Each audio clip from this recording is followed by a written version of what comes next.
Chapter 1815. If Dr. Gores looked at a woman with anger, it would be sorrowful. Of course, it might be because the maid Tina's makeup artist made Dr. Gores look very beautiful. Boss Luo said indifferently, I can't say that I didn't do anything. After all, even if I died, I would return to the original time. Mr. Gores, you have to believe that I did this just to find out the truth. You didn't die, of course you can say that. Dr. Gores didn't want to let it go, so he glared at Boss Luo angrily. I got this on the way as an apology. Boss Luo opened his palm. An emerald green gem quietly appeared in his palm. Dr. Gores sneered, What? You think you could just give me 1 or 2 stones? We're all adults, don't be so naive. You're right. Boss Luo nodded. You think this gemstone can make up for your mistake. I underestimated Mr. Gores. I'm sorry. Damage transfer. This gemstone is the god of wars, Aldic's heart. Dr. Gores was stunned. Then he grabbed the green gemstone from Boss Luo's palm and looked at it. It's really Aldic's heart. Mr. Gores, didn't you say you didn't want to accept it? Dr. Gerls snorted at this time and frowned. I've thought about it. Fighting with you now won't help the current situation at all. Remember, I'm not forgiving you, nor is it because of this gem. I just want to clear this elf tribe. I don't want to be trapped in this place all the time. Dr. Gerls said as he stuffed the gemstone into his pocket. If he could clear the final stage of the chessboard, he would be able to take away a limited amount of the game's rewards. This gemstone, if he could take it away, it would be a priceless treasure in the modern world. Dr. Gores didn't care about professional abilities. After all, these professional abilities were not as powerful as his original strength as a vampire. If he could directly enter chessboard as a vampire, he could beat up this smiling guy in front of him, a 400-year-old vampire with power comparable to that of a high-ranking vampire nobleman. Mr. Gores, you're so generous. Boss Luo nodded and continued. Now that you know that the person who killed you in today was the second Mayfair, what do you think about the current situation? Dr. Gores said, I suspect that the second Mayfair is the Mayfair who can keep all the memories of today. You see, in this today, we are in the backtracking time of the second Mayfair, but this time she pretended to be the first Mayfair and hid the fact that she was the vice captain of the Temple Guards. This is proof.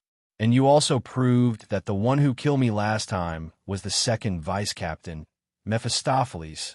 Since the second vice captain wanted to kill the first Mephistopheles, that means that the person who killed the first Mephistopheles in the forest that we've been investigating all this time is very likely to be Mephistopheles.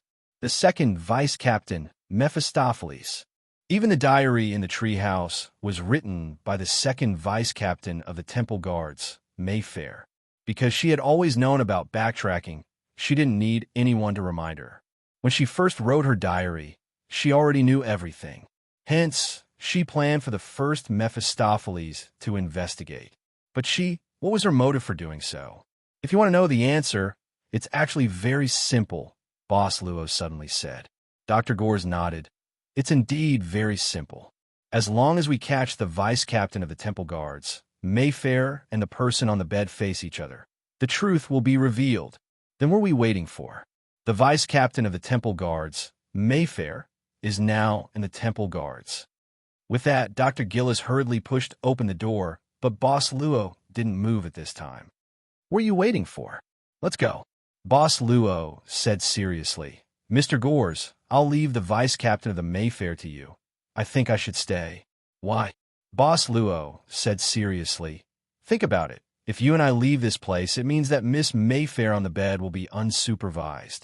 If something happens to her at this time, we won't be able to find out. What you said makes sense. Dr. Gores frowned and stared at Boss Luo. Do you really think so? Are you trying to do something else? Boss Luo shook his head and said, Mr. Gores, you see, I've already given you the invisibility scroll and the Aldic's heart. Don't you believe me? You want to run around? Dr. Gerls snorted and immediately closed the door. He put away the key and looked at the door that was firmly locked by the magic shackles. Suddenly, he sneered. Idiot, do you really think you can make me trust you by just giving me a few things? Dr. Gores said, I'm Gores smart. After Dr. Gores locked the door and left, Boss Luo sat beside the stone bed and said softly, "Miss Mayfair, don't you want to wake up?" While he was speaking, the originally unconscious Mayfair on the bed suddenly opened her eyes. She looked at him in panic and said in a trembling voice, "Who are you? Why are you here? What's the relationship between you and Captain Malik? Are you also an accomplice of the monster in the inner palace?"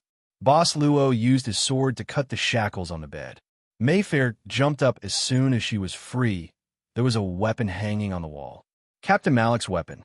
From jumping off the bed to taking out the weapon and pointing it at Boss Luo, Mayfair did it all in one breath. "Tell me, what do you want to do to me?" "I don't want to do anything to you." Boss Luo shook his head. "But if you want to know what happened, you can go and take a look. Follow Mr. Gores. Maybe you can find the answer." Boss Luo threw a scroll to Mayfair. "Use your own eyes." She took the scroll and opened her mouth, saying subconsciously, Have I seen you before? Who knows?" Boss Luo smiled casually. "But if you don't go now, maybe you won't be able to catch up." Mephistopheles gritted her teeth, her face full of hesitation.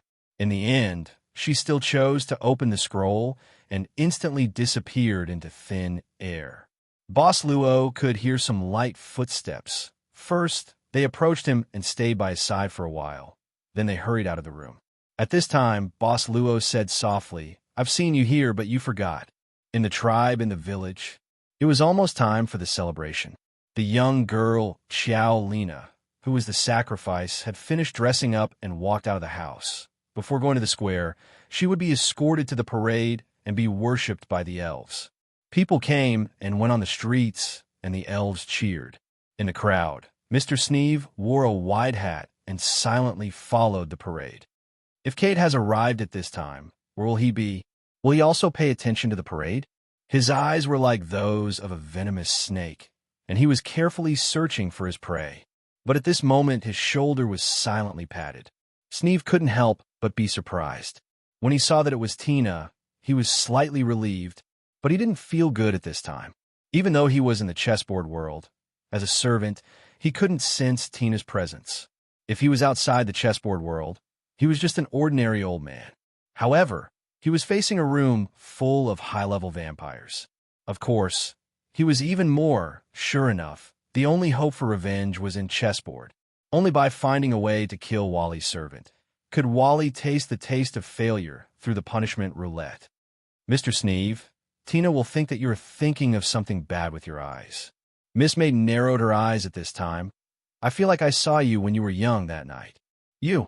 Sneeve suddenly opened his eyes wide. Tina covered her mouth and laughed.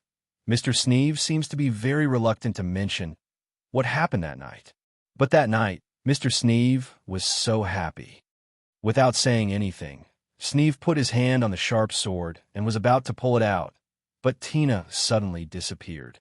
When she reappeared, it was the next moment behind Sneeve. She leaned close to Sneeve's ear and whispered, "Instead of killing me here, why don't you think about how to kill Cade here? Isn't it better?" "You." Mr. Sneeve suddenly loosened his grip on the weapon. "Do you want to go to the venue of the grand ceremony?" Miss Maid said with a chuckle. Sneeve took a deep breath, turned his head, and walked into the crowd. That was the direction of the grand ceremony. On the top of a building in the long street, two figures were silently looking at the parade. Nan Xiaonan and Cade. "Since your purpose is to defeat the Oracle, why don't you directly step into the temple and kill him? Instead, you want to wait for him to appear here?" Nan Xiaonan squinted and asked, "Isn't your profession known as one of the ultimate professions? One person can fight against 10 people. What do you know?" Cade said indifferently, "If I don't defeat him in the grand ceremony, it's meaningless." "Why?" Nan Xiaonan blinked her eyes and attacked with sparkling eyes. "Why don't you reveal something? Anyway, we are temporarily out of contact with the master. If you say anything, Mr. Varley won't know." "Why should I tell you?" Cadillac couldn't help but sneer. Nan Xiaonan said, "Think about it. This time, Mr. Varley killed your boss and your colleagues. Tell me, if you complete Mr. Varley's mission and successfully leave the chessboard, will he let you go or not?" Cadillac kept silent and didn't show any expression. No one could tell if he was frightened or worried. Nan Xiaonan said, "If I were Mr. Wally, it would probably be more convenient to eliminate the root of the problem, right? After all, I don't know if the friendship between you and your unlucky boss and colleagues is deep enough for you to take revenge for them, right?" Humph. Cardil still snorted softly. "That's why I said, big brother," Nan Xiaonan said with a fawning expression. "Don't you think it's safer to have one more ally when we're surrounded by enemies? You're just a nobody under the castle's chef. What can you do?" Cadillac said disdainfully. "Indeed, I can't deal with Mr. Varley, but I'm familiar with the castle's terrain." Nan Xiaonan smiled and said, "Maybe it can help you have a chance to escape after leaving the chessboard? Come on, tell me a little and let me know what to do next.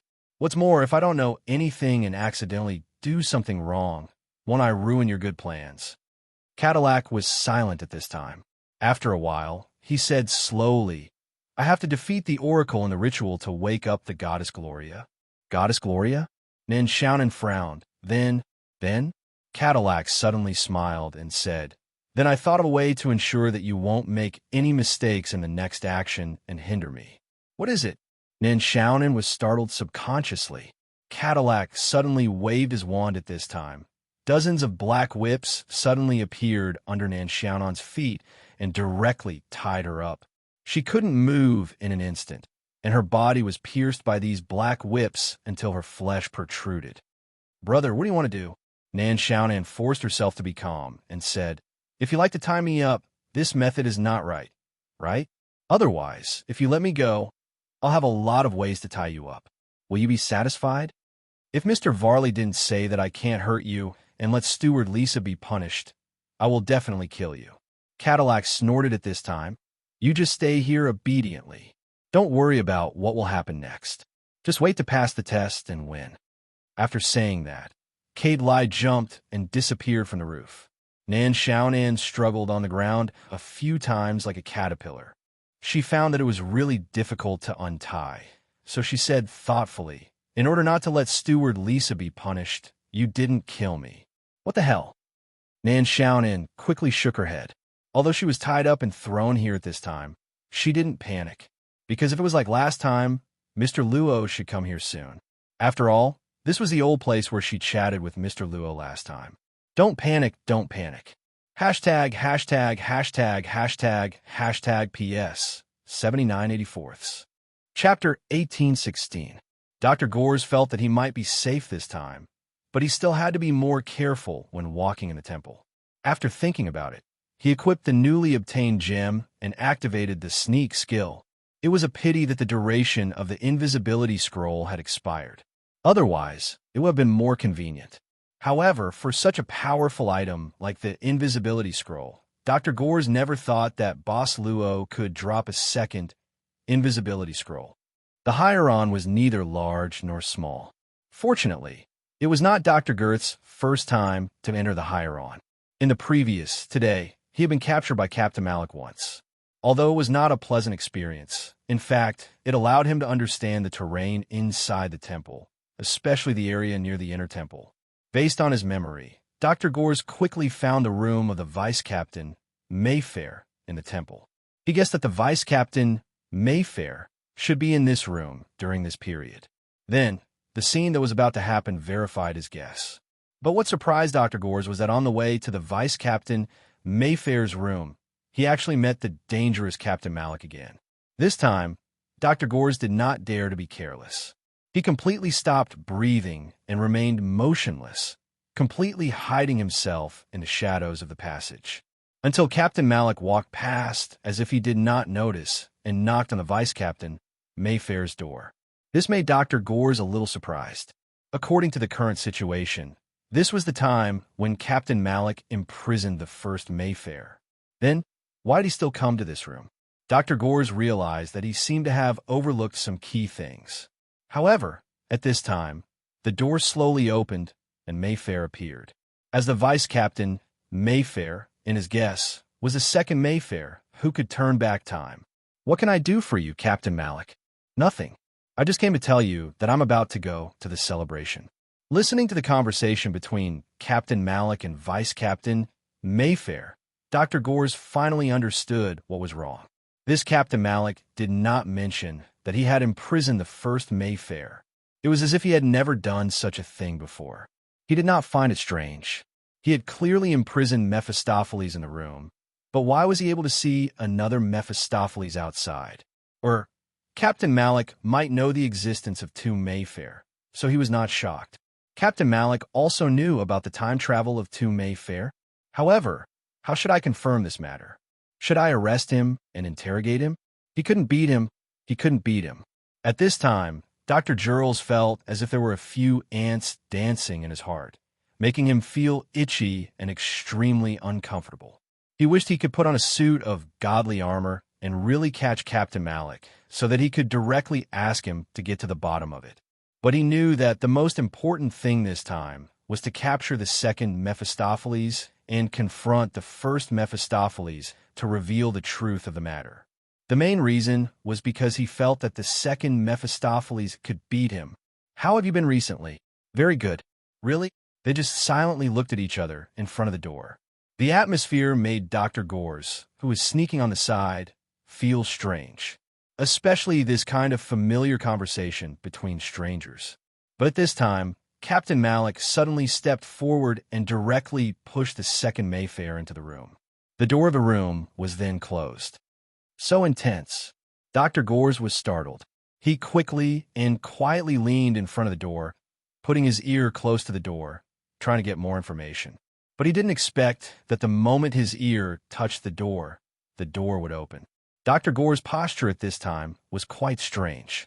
This was the posture of eavesdropping on the door, but the door was gone.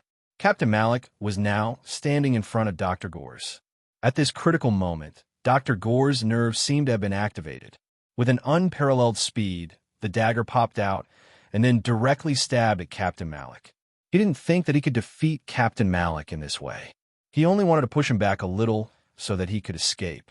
Unexpectedly, Captain Malik just stretched out his hand and directly grabbed his wrist holding the dagger, then pulled hard. In this way, Dr. Gores' body rushed forward in an instant. At the same time, Captain Malik directly raised his knee and slammed it into Dr. Gores' lower abdomen. He felt as if his internal organs were being squeezed out at this time. This knee hit directly scattered his consciousness.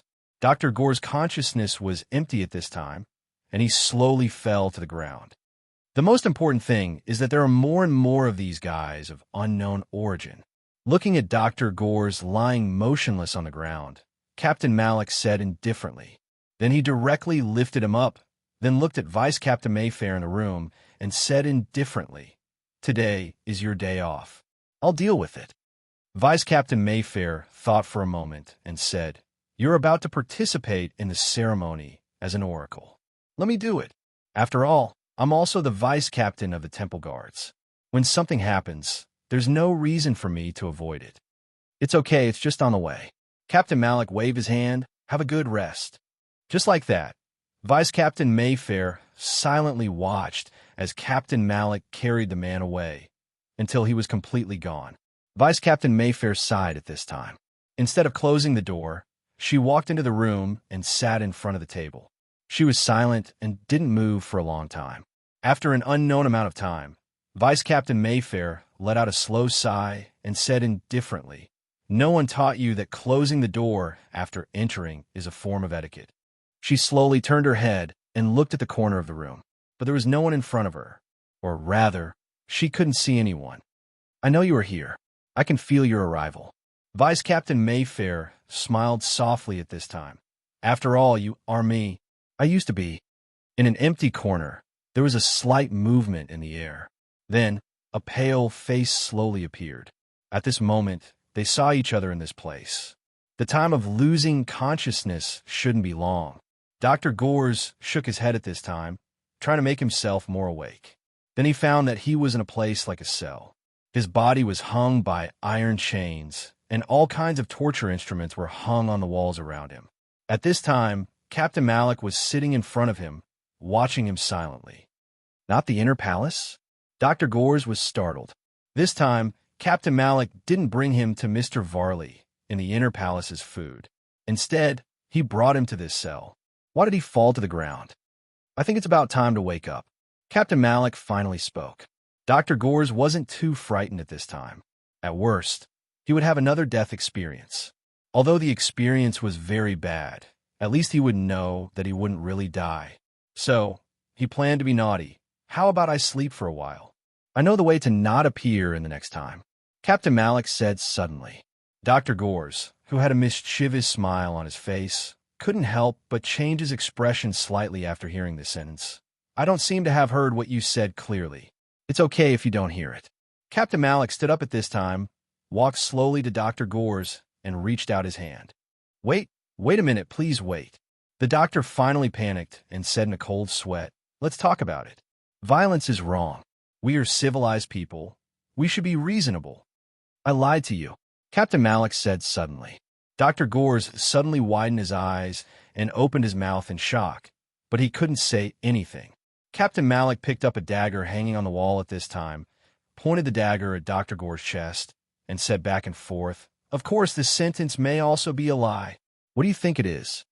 Dr. Gore's throat couldn't help but shake. This guy has a stomach full of tricks? You, what do you want to do? How much do you know about Mayfair? Tell me and let me go? Depends on how much you said. Dr. Gores was silent for a moment, then gritted his teeth and said, before I tell you, you have to answer my question first. How much do you know about Mayfair? I hate haggling. Captain Malik shook his head and pointed the dagger at Dr. Gore's heart and stabbed it slightly. I hope I won't see you again next time. Dr. Gores couldn't help but be shocked. He really didn't know if he would go back in time next time if he died this time. The main reason was that Captain Malik in front of him was too strange. She was powerful and could even transform twice, just like the monster goddess that was raised by Mr. Wali in the inner palace. Furthermore, he must have known about Mayfair as well. Don't, I'll tell you everything.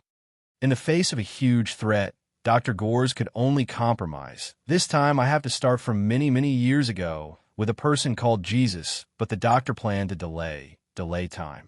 He wanted to see if Boss Luo, who was guarding the first Mayfair in Captain Malik's room, would take action because he waited for too long and realized that he might be in a trap at this time. At this time, Dr. Gores couldn't help but think. Could it be that he was tricked again? Jesus? Captain Malik frowned at this time, and the dagger stabbed at Dr. Gore's heart couldn't help but become heavier. Yes, this is very important. Without him saving the world, there wouldn't be me.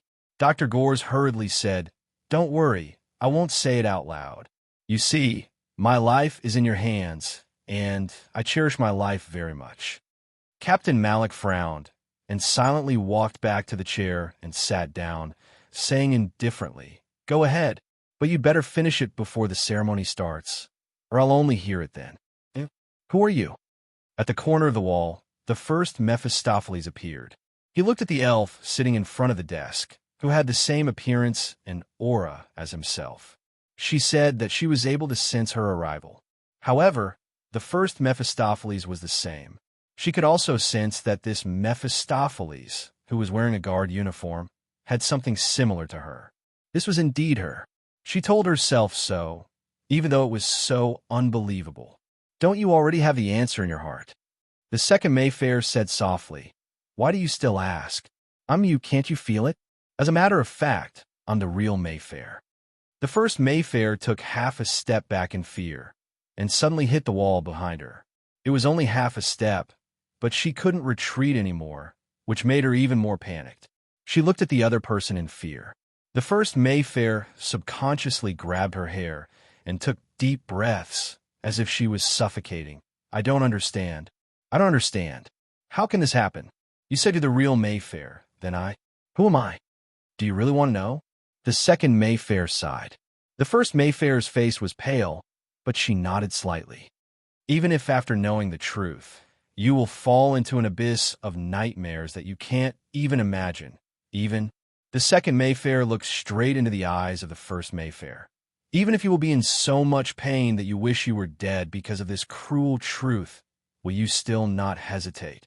The first Mayfair gritted her teeth and finally nodded forcefully. I just want to know the truth. I don't want to spend my days in this kind of fear that keeps repeating today again and again. The second Mayfair said, How can you be afraid? From the moment you found out about your time until now. It hasn't been more than half a day. From knowing, to doubting, to half believing to now. The time is too short. Can your fear really be considered as fear? It's not like that. The first Mayfair held her head in pain and said, "Yes, that's right. Just like you said, from the moment I found out until now. It has only been half a day. The time is indeed too short. But the feeling is different. That feeling seems to originate from my instincts, from my soul. My memories tell me that this is indeed something that happened in just half a day. However, my feelings tell me that this has happened dozens of times, hundreds of times, thousands of times, or even more. This feeling of fear, even when I woke up today, it was already everywhere." The first Mayfair suddenly fell to the ground and muttered to herself, "I feel like I am about to go crazy." Looking at her who was sitting on the ground, the second Mayfair took a deep breath and nodded gently. "Come with me to a place where you can see the truth." The second Mayfair walked to the front of the first Mayfair, extended his hand toward her, and said softly, "But you must remember, in the end, I will still kill you to make today start again." "So, you're telling me this?" she muttered to herself. However, she did not receive an answer. Chapter 18:17. With a trace of apprehension, the first Mayfair slowly followed the second Mayfair. She looked at the second Mayfair's majestic uniform and could not help but be absent-minded. "Are you afraid?" the second Mayfair suddenly asked in a low voice, without looking back. "No." The first Mayfair shook her head and said self-deprecatingly, "I just suddenly realized that wearing this uniform is actually quite good. I have never worn it before." The first Mayfair had already escaped from the temple the day before she officially passed the assessment. She could not understand why her other self, the second Mayfair, was already an official member and even the deputy captain of the guards. "Do you really want to wear this uniform?"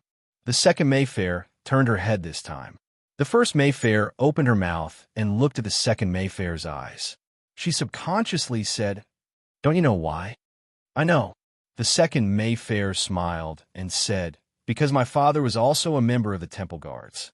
Since she was very young, Mayfair worshipped her father very much and dreamed of becoming a member of the temple guards when she grew up." It seemed that this was the only topic they could talk about. Then they walked in silence in the temple, avoiding the patrolling guards one by one. Finally, they walked out of the temple together and came to the end of the trial road behind the temple. Here, the first Mayfair subconsciously looked at the second Mayfair. She said, "This is the trial road, and also the place where it all begins. Do you know why you have to pass the trial road if you want to become a tribe's village?" The first Mayfair said without thinking, "Because only those who pass the trial road are the most outstanding sprites and have the ability to shoulder the future of the entire tribe. It has been like this since ancient times." The second Mayfair suddenly said, "Then do you think the village chief in the village can be said to be the most outstanding sprite? Is he wise enough and brave enough?" Firstly, Mayfair subconsciously said, "I don't know. I haven't had much contact with him. But since he is already the village chief, it is enough to prove that he has passed the trial path and has enough ability. What if I say that the current village chief hasn't actually finished the trial path? He's just lying to everyone." Second Mayfair suddenly said, "What did you say? Grandpa village chief, this is impossible." First Mayfair said in disbelief, "How could he deceive everyone? Why not?" Secondly, Mayfair said indifferently, "As long as someone assumes his identity and completes the 3 tests of the road of trials in everyone's eyes, wouldn't that be enough?" "Who is it?" First Mayfair asked subconsciously. "Father." Secondly, Mayfair said in a deep voice, "The man who united with Mother and gave birth to you and me, he successfully completed the trial." This was something that she had never told Mayfair. First Mayfair was in disbelief. Why pretend? In order to obtain the power to defeat the oracle. Second, Mephistopheles gently exhaled. As an offering, it's impossible to combine with a member of the opposite sex in love.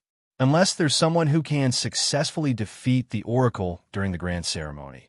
Only then can the offering be taken away. Father is very clear that the power of the oracle is absolutely not something that he can handle. Therefore, the trial path is his only hope. Aren't the people of the temple guards absolutely prohibited from challenging the trial path? So he had to pretend to be Grandpa Village Chief? First Mayfair instantly reacted. Second Mayfair nodded and said, only in this way can he avoid the eyes of the temple guards. Furthermore, Father doesn't care about the matter of becoming the village chief after completing the trial path. He only cares about defeating the oracle. Finally, he can also deceive the oracle. First Mayfair shook her head and subconsciously said, I have never heard of any power that could be obtained through the trial path. That's for sure. Second Mayfair said indifferently, because the current village chief didn't pass the trial by himself at all. He was just lucky to be chosen by Father. He was elected as the new village chief under the circumstances that he didn't have enough tolerance. Naturally, he also doesn't know what kind of power can be obtained after completing the trial path. In fact, you can treat the current village chief as a fake one. He is indeed so. Second Mayfair directly walked out of the totem pillars at the back door of the temple guards. First Mayfair saw this and hurriedly chased after him. She even quickly caught up with him, but at this time, she was greeted by a vast expanse of white fog. She almost couldn't see her other self. Second Mayfair suddenly said at this time, these totem pillars were built by Goddess Brahma. The purpose is to resist the spread of this white fog. Do you know who created this white fog? You should be able to guess who the power that can make Goddess Brahma fear belongs to in this tribal world. Gloria. First Mayfair couldn't help but exclaim at this time, another legendary sleeping goddess.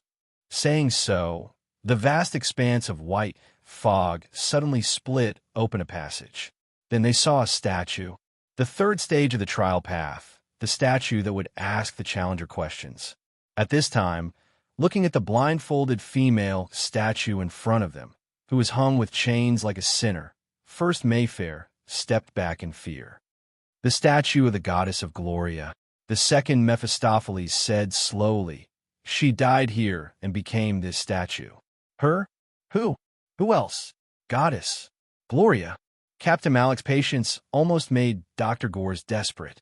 He had already started talking about Jesus, but he didn't talk so much.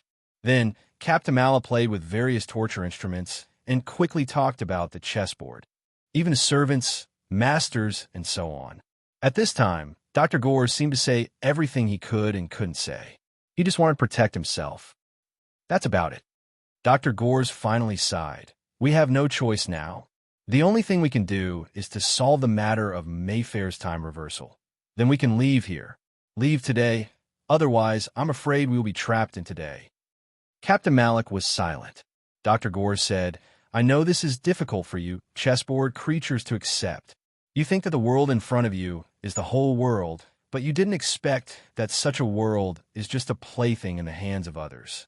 Even your own life and death is just to please others. You don't seem surprised at all? Captain Malik said indifferently. Someone once said the same thing as you.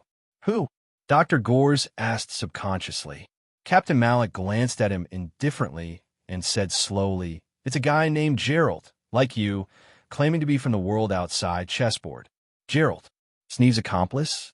Dr. Gores opened his mouth and immediately said, no, even if Gerald really told you this, under Mayfair's time reversal, you shouldn't remember anything. No, you said that you know how to really kill me. Even if time is reversed, I won't come back. So you knew from the very beginning about Mayfair's time reversal.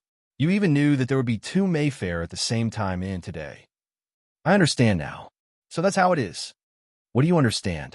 Captain Malik narrowed his eyes. Dr. Gores said slowly, I understand why you didn't expose Mayfair at the beginning at the door of the inner palace. Later, you clearly wanted to let her go, but suddenly attacked her and imprisoned her. Tell me, Dr. Gores said, because when you were in front of the door of the inner palace, you weren't sure which Mayfair appeared in front of you and which Mayfair was on the ground, so you didn't make a move. You took her to a remote place, deliberately said those words, and even wanted to let her go. In fact, you wanted to confirm which one she was. As long as this Mayfair's answer wasn't the answer that the vice captain of the temple guard should give, you could confirm and then make a move. But it seems like you don't want Mayfair, who is the vice captain, to know that you actually know about her time reversal. Some people say that smart people die quickly. Captain Malik said expressionlessly, "It seems that you're not far from death. You don't want to kill me." Dr. Gores said quickly at this time, "If you wanted to kill me, you would have killed me long ago. You wouldn't have brought me to this place and asked me so many questions, because you clearly remember that you sent me to the inner palace. Now, Mayfair's time has been reversed, and I have also been reversed, so for you, I am also special. You should still want to get something from me, as long as I'm still of some value to you. Actually, I can cooperate with others, such as you." "Time's up." Captain Malik sneered at this time. In the darkness, he slowly stretched out his hand and reached for Dr. Gore's head and grabbed it tightly. Dr. Gores even had a feeling that his head was about to be crushed by the other party. He only felt that his skull was about to break at any time. He was in so much pain that he couldn't help but scream. "It's time to attend the grand ceremony," Captain Malik said slowly.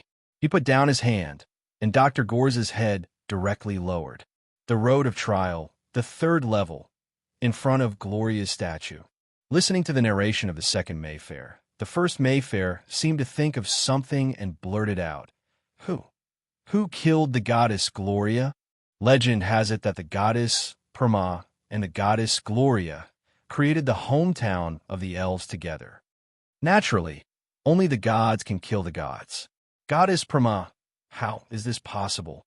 The first Mayfair said in horror, They are sisters." The second Mayfair said indifferently, "What kind of world do you think the outside world outside the forest?" "I don't know, I have never seen it."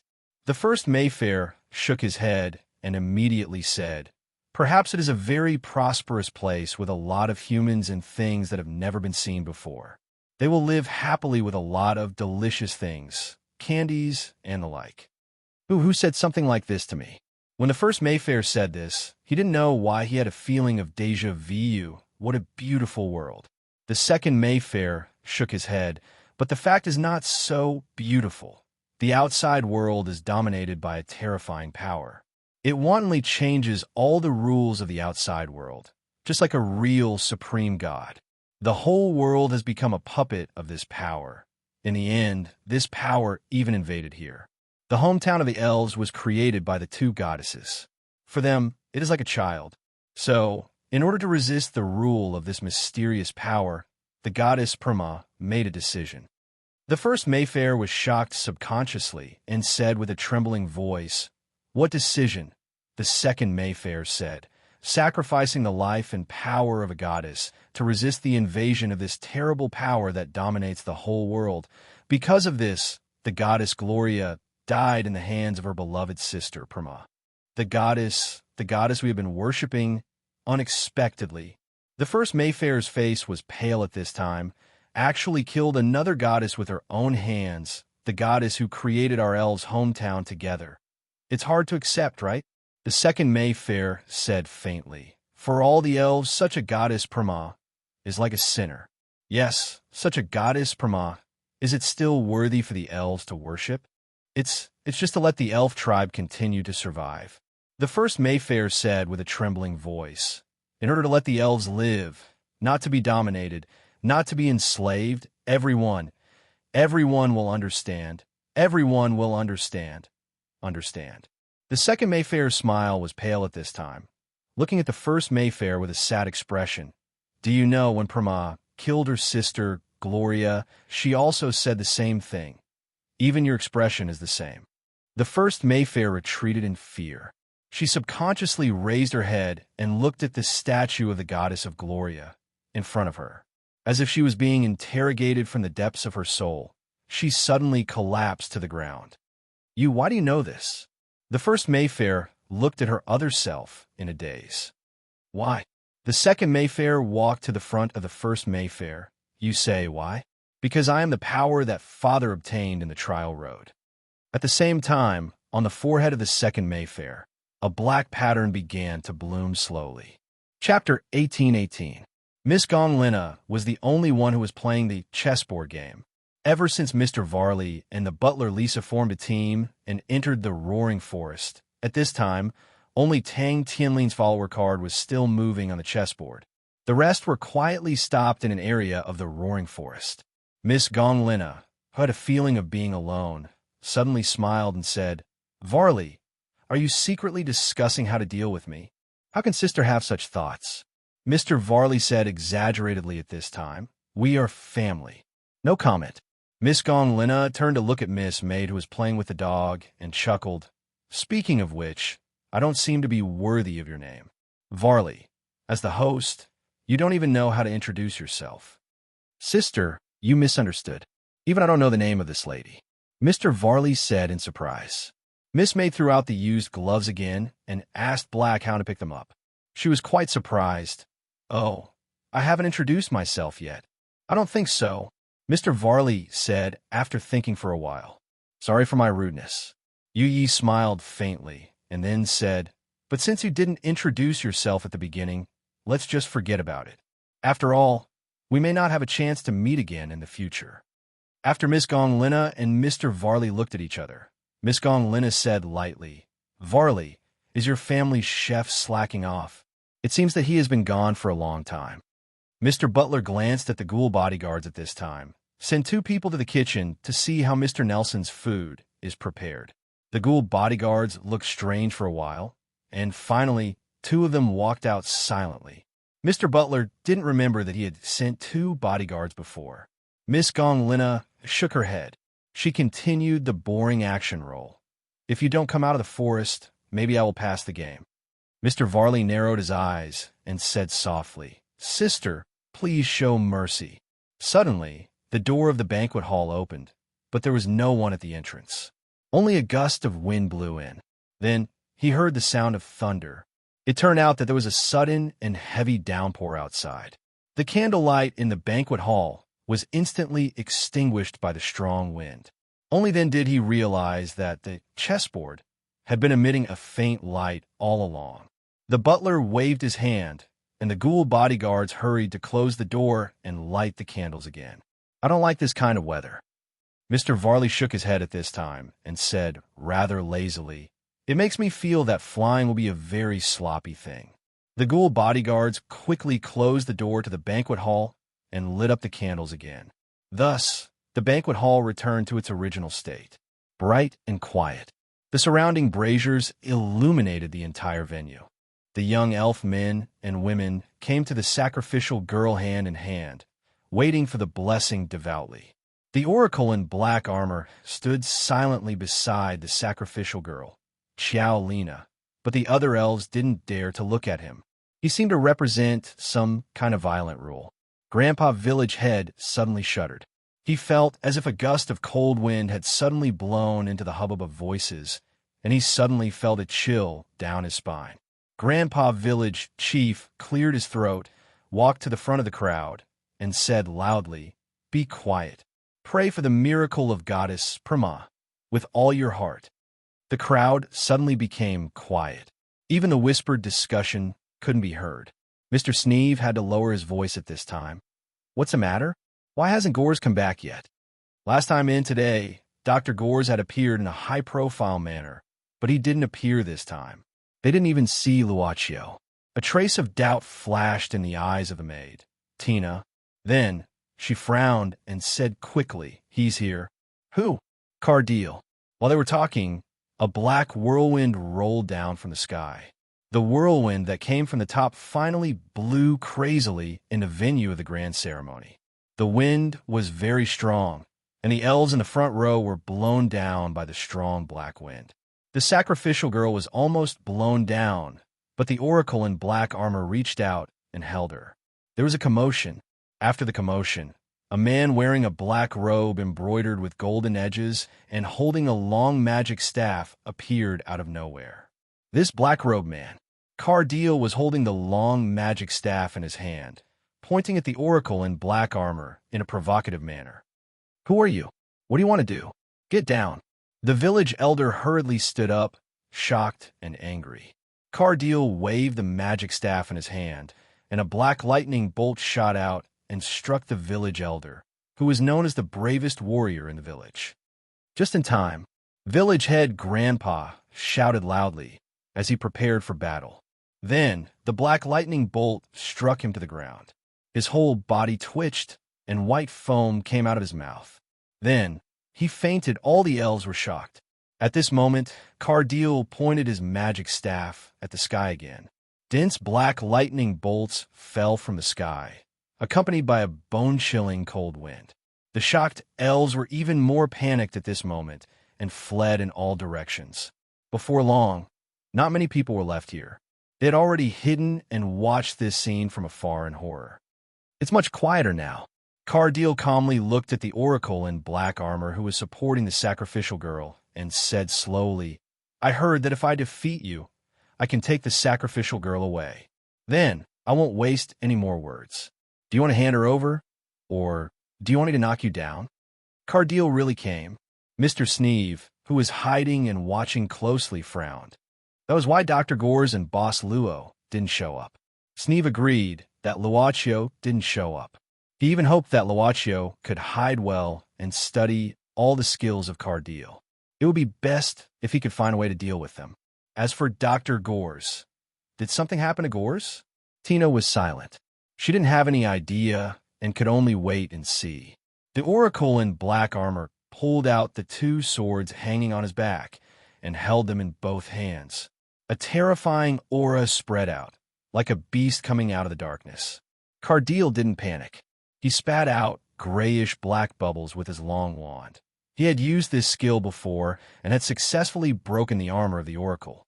Obviously, he chose to use the same skill to save trouble. However, the oracle didn't want to wait for these grayish-black bubbles to form. He swung his sword and rushed out. Cadillac sneered. He opened his palm and directly blocked the black armor envoy's sword. A silver-black bracelet on his wrist suddenly lit up and produced a semicircular gray light barrier, directly blocking the black armor envoy's sword. Bang, bang, bang, bang, bang. The oracle's two swords crazily slashed the grayish light screen. In 1 second, he had slashed dozens of times. The grayish light screen gradually shattered. Cardile couldn't help but frown. However, the number of grayish-black bubbles was enough.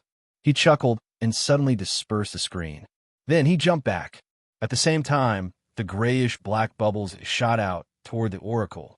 This oracle was obviously going to suffer a terrifying attack.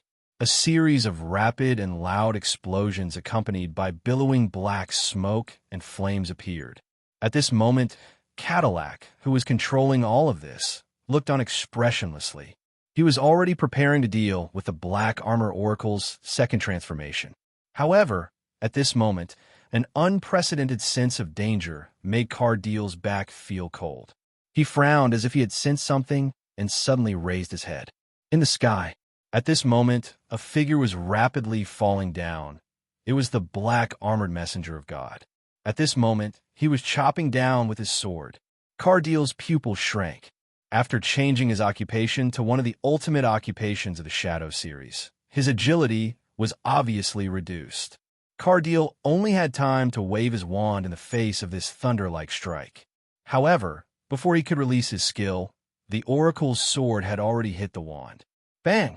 Cardile was like a kite with a broken string. He was slammed into the wall of the house. What's going on? He seems to have known Cardile's attack beforehand. Mr. Snaff, who was watching the battle, couldn't help but notice this and cried out in surprise. Cardile should be the one having a headache now. Tina sneered and suddenly said, "Mr. Sneeve, do you still remember what I told you before? You're planning to." Snakel was stunned for a moment before he fell silent. What's going on? Cardile awkwardly pushed away the fragments of the wall that were pressing on him. He shook his head to wake himself up. He regrouped and planned to fight again. But at this moment, a sharp sword was already pointed at his throat. What entered his eyes was the black-armored divine envoy. A look of disbelief appeared on Cardile's face. There was even a trace of panic. It was as if he had never thought that the black armor envoy would be so tyrannical. But Cadillac didn't panic too much. At worst, he could just do it again. Next time, he would properly combine his skills and attack, and directly kill this black armor oracle in all directions. You're very powerful. However, I won't be so careless next time. Cardiel snorted. The oracle pointed at Cardiel's throat with one sword and raised the other sword high. This was a sword that could easily tear a person's body apart. However, the oracle didn't slash down immediately after he raised the other sword. Instead, he stopped. Cadillac was startled subconsciously, but he felt that the black armor oracle's sword was shaking at this moment. It seemed to be unable to hold it firmly. In the blink of an eye, Cardiel didn't have time to think about the situation of the black armor oracle, but he knew that the opportunity to turn the tables had arrived. He gritted his teeth, and with his injured body, he forcefully stabbed the long staff into the ground. Raging flame. At this moment, flames began to erupt from where the long staff pierced into the ground. Then a huge pillar of fire soared into the sky and swallowed everything. This was the move that Cadillac had originally prepared for the second transformation of the Black Armored Oracle. The huge fire illuminated the whole village and didn't disappear for a long time. After a long time, there was still terrifying heat in the surroundings. More than half of the site of the grand ceremony had been melted. The surging heat made this place look like a magma zone. Cardiel held his wand with both hands, gasping for breath. He struggled to stand up. In front of him, a lot of heat was emitting from the oracle's body. His sword fell to the ground, but he didn't move at all. Cardiel frowned. At this moment, he saw the oracle's black armor shatter instantly. Cardiel's pupils shrank, and he screamed, "You are Gors."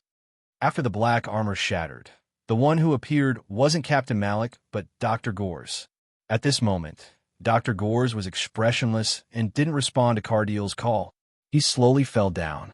Plop! A black pattern blossomed on the second Mephistopheles' forehead and quickly spread to her entire body. This gave the second Mephistopheles a strange sense of beauty. Looking at all of this, Mephistopheles couldn't help but feel an instinctive fear. She trembled and said in a trembling voice, "What do you mean? You're the power that Father obtained from the trial road." What do you mean?" "It means that she is actually the reincarnation of the goddess Gloria." These words didn't come from the second Mayfair. At this moment, not only the first Mayfair, but also the second Mayfair showed a strange expression. They subconsciously looked at the place where the voice came from. Gloria's goddess statue. A figure slowly walked out from behind the statue of the goddess and appeared in front of the two Mephistopheles. "Malik, it's you?" The second Mayfair opened her mouth. "How can you? Didn't you participate in the ceremony?" Captain Malik, who had walked out from behind the statue of the goddess, wasn't looking at the second Mephistopheles. Instead, he was looking at the first Mephistopheles. "Your father secretly replaced the current village chief back then and entered the path of the trial. He was the bravest elf. Except for the oracle, he was the bravest elf. He succeeded and passed 2 levels in a row. He came here and met the goddess Gloria, who was killed here." Looking at the surprised and pale first Mayfair, Captain Malik slowly said, "As the prize for obtaining the power to defeat the oracle, he had to combine with your mother, who was originally going to be a sacrifice and give birth to the reborn Gloria. That is you." At the same time, Captain Malik also pointed to the second Mayfair and said in a deep voice, "It is also her." Hashtag, hashtag, hashtag, hashtag, hashtag PS? As usual. Chapter 1819. The Elves' Village, the site of the grand ceremony. In the wreckage of the collapsed house, Dr. Gors fell in front of him. Cadillac was startled at first. Then he frowned and looked around nervously. He was afraid that the real black-armored oracle would hide in the dark and wait for an opportunity to attack. However, after waiting for a while, nothing happened as he had expected. He had to walk to the unconscious Dr. Gors and turn his body over to see if Gors was dead. He was still breathing. The reason why Gors could withstand the power of his last skill without dying was because of the oracle's black armor. But Gors also looked quite serious at this time. His face was pale. Cadillac squatted down and slapped Dr. Gors' face a few times. "Get up. Why is it you? Where's the real oracle?" It was Gors in the black armor. not the real oracle. So, knocking down Gores immediately was of no help to what Cadillac wanted to do. So, Cadillac couldn't help but feel quite annoyed at this time. Under Cadillac's slaps, Dr. Gores slowly woke up. Don't touch my perfect face, bastard. Cadillac was obviously not in the mood to talk to Gores about this. He directly grabbed Gore's collar and violently lifted him up. Why did you become an oracle? Where's the real oracle? I don't know. Dr. Gores panted weakly at this time. I was caught by Malik for interrogation. Then I fainted. I don't remember what happened. Where's this? Why am I here? And what happened? Why do I feel like my body is going to fall apart? I hit you. Dr. Gores was silent for a moment. Should I scold someone?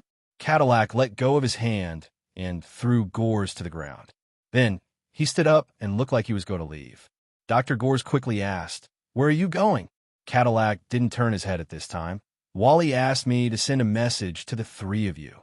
If you want to leave the chessboard safely, then find a way to get rid of the one in your team who should be eliminated. In front of the final guardian, he will naturally team up with you. That's it. Dr. Gores frowned. Cadillac said again, and he said, "Who this chessboard belongs to, don't you know in your heart? Don't forget, he has never lost." Dr. Jules was silent. He watched Cardil leave and suddenly thought of something. Although I don't know where Malik went, since he controlled me and made me replace him as an oracle here, it means that he probably knew what would happen and wanted to avoid something. Dr. Jules was silent. He watched Cardil leave and suddenly thought of something. What do you mean? Cadillac stopped in his tracks. Dr. Gores stood up little by little. Malik knows about Mayfair's time reversal. I always feel that he not only knows everything, but also has something he wants to do. Mayfair is the key, but she may die soon, and then time will be reversed again. So, if you want to know something, you must find Mayfair before she dies today. Do you know where she is? Dr. Gores nodded. In the afternoon, when I followed her all the way to the temple in the village, I was afraid of losing her. So, I secretly sprinkled something on her. It can help us find her. While speaking, Dr. Gores took out a small bottle from his arms and opened it. A small flying insect flew out of the bottle. After a while, it seemed to have found something and flew away. Follow, don't lose her, Dr. Gores quickly said. Okay. Cardil didn't even look back as he followed him. Wait, is there anything else? You don't want to help me? You want to go by yourself? I plan to. Help me. They seem to be going somewhere. They may have talked about something inside. Seeing Dr. Gores and Cadillac hurriedly leaving the wreckage of the house, Mr. Sneeve in the distance frowned. How did Gores become an oracle? You will know if you follow them. At this time, Tina said indifferently, I feel that today is very special this time. Something's going to happen, but we are put aside. It's really disappointing. Don't follow them too closely, Mr. Sneeve said in a low voice. Soon, except for the elves who had fainted because of the battle or died innocently, there was no one at the scene of the grand ceremony. It was dead silent. No, there was actually another one, a witch from the academy who was tied up like a dumpling. Nan Xiaonan was still on the roof of the house at this time. She struggled like a caterpillar for a long time before successfully standing up. Well, it's so slow. Why hasn't Mr. Luo come yet? Is the battle over? Looking at the sky, Nan Xiaonan finally decided to wait here. Last time, she had already delivered package here. She was afraid that if this Mr. Luo didn't receive the package here this time, he would explode and be very unhappy. Then, he would continue to play with her in every possible way. It would be fine if he played with her, but she was afraid that he would bear grudge. Well, would it be better for me to change a binding position? She pondered. In the trial road, in front of the third-level Gloria's goddess statue. The second Mayfair, with black patterns blooming on her body, suddenly attacked Captain Malik, who was pointing at her. With a ghostly speed, she instantly appeared behind Malik. At that moment, Captain Malik appeared to be unaware of what was going on. Just as second Mephistopheles was about to take his head off, Captain Malik strangely twisted his body. With an even faster speed, he directly grabbed second Mephistopheles by the neck and fiercely threw her to the ground. Spitting out a mouthful of blood, The second Mayfair had a touch of panic on her face. The reincarnation of the legendary goddess Gloria, who created the home of the elves, only has this little power. Captain Malik shook his head at this time. Too disappointing. At this time, she was still grabbed by the neck by Captain Malik and was even lifted up again. Why do you know this? Captain Malik said indifferently. I think what you want to ask is why I am not affected by backtracking. The second Mayfair desperately grabbed Malik's hand that was holding her neck, but no matter how hard she struggled, she could only tear Captain Malik's sleeve. At this time, she saw the tattoo on Captain Malik's arm that was like the black pattern blooming on her body. The second Mayfair's face changed instantly. You are Oracle, isn't it? Captain Malik said indifferently. Of course, compared to the previous oracles, I am slightly more orthodox. The second Mayfair's face changed. At this time, the black pattern on her body suddenly began to bloom wildly. Then shadow arms began to grow. However, at this time, Captain Malik grabbed the second Mayfair's forehead. The black pattern on his arm began to bloom at this time, releasing light. Under this light, the shadow arms began to wither. Even the pattern on the second Mayfair's body withered little by little, and finally retreated into her forehead and disappeared. Before she could say anything, she was knocked unconscious by Captain Malik's knee and fell directly to the ground. Captain Malik looked at the first Mayfair at this time, who was at a loss. What do you want to do? The first Mayfair subconsciously stepped back. I just want to take the other half of the power of the goddess Gloria from you. Captain Malik said indifferently, half of it is on you, and the other half is on her. I finally found something that can be gathered together this time. After saying that, without waiting for the first Mayfair to react, Captain Malik had already made a move. The first Mayfair consciously wanted to resist, but in the face of absolute strength and speed, resistance was futile. She just felt her consciousness go blank in an instant. At this time, the two Mayfair fell to the ground at the same time, unconscious. Captain Malik slowly sighed, walked to the Gloria statue of the goddess, and said indifferently, "Don't ask me any questions.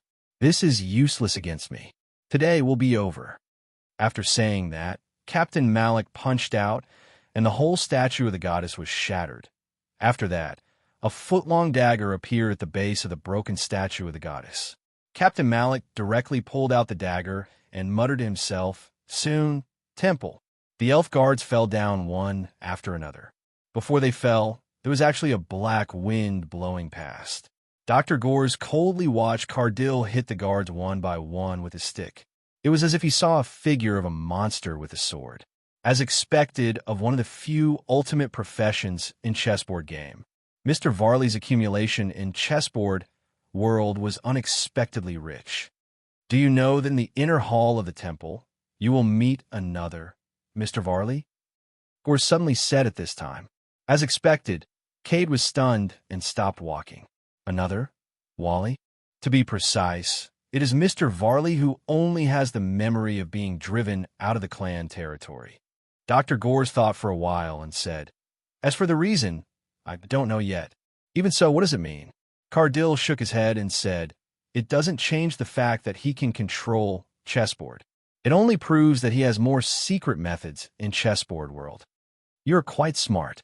Dr. Gores chuckled and said, "You want to forget about Mr. Core's revenge just like that?"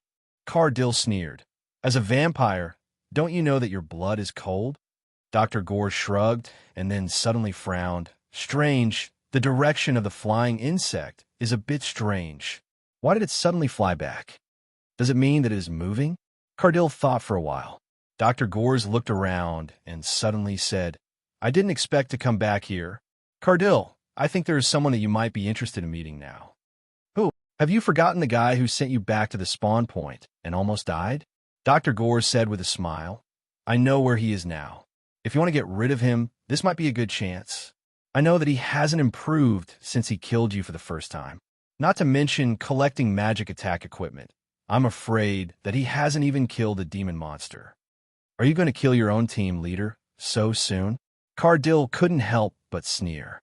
Dr. Gores said calmly, "It's not a bad thing. It's just a better choice.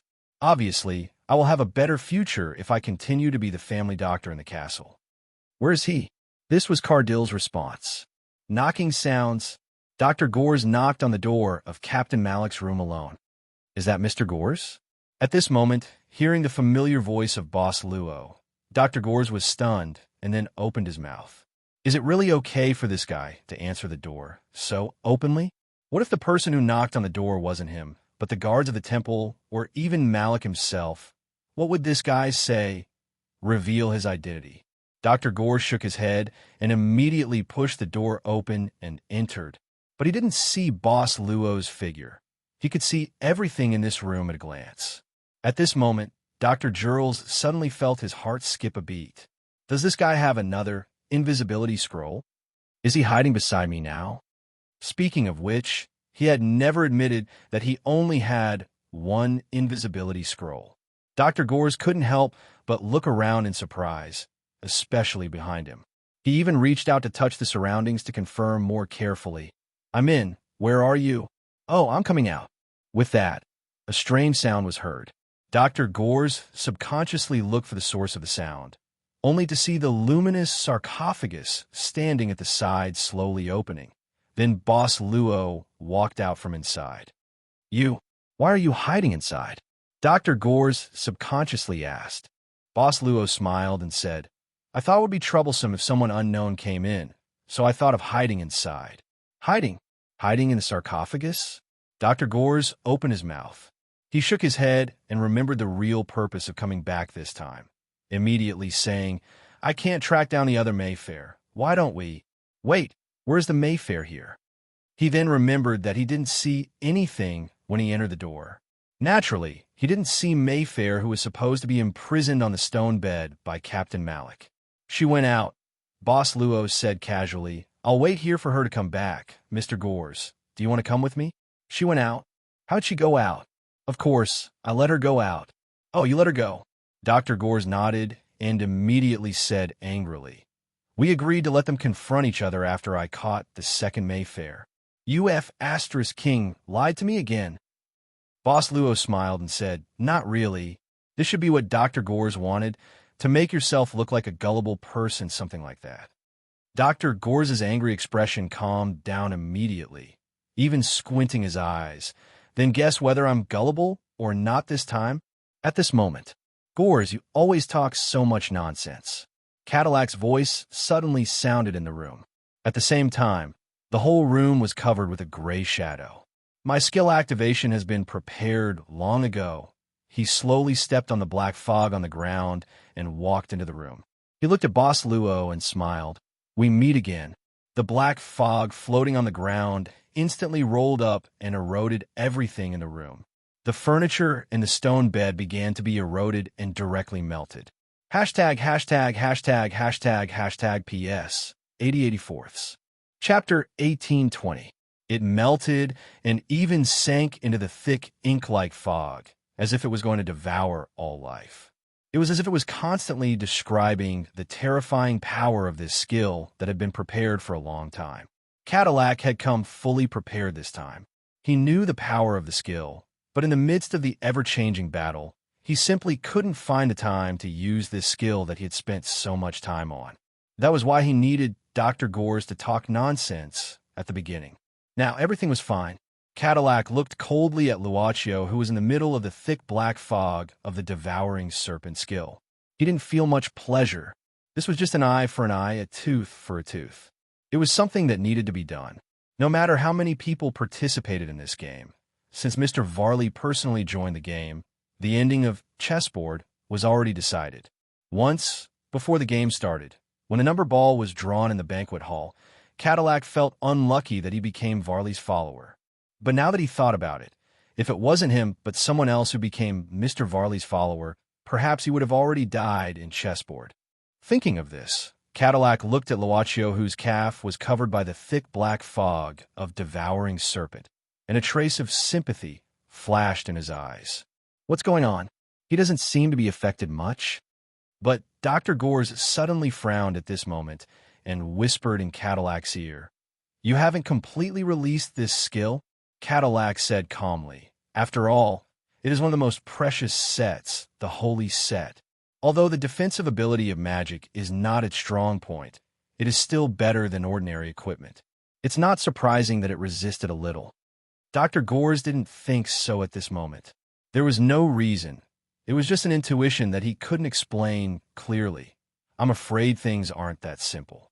He looked at Boss Luo, who was swallowed by devouring serpent, with a surprised and doubtful expression. Suddenly, his heart skipped a beat. Is it that evil? Boss Luo was saying something or reading something like he was talking to himself. Well, you are being attacked by the devouring serpent skill. The resistance of your holy set is about to disappear. It turned out that he was reading a message from the chessboard, a system-like notification. Why is he still in the mood to study this at a time like this? At this moment, Dr. Gores could not help but think of a déjà vu of an old man holding a manual and fiddling with a newly bought home appliance. Cadillac couldn't help but have a strange feeling. His grip on the long staff tightened involuntarily.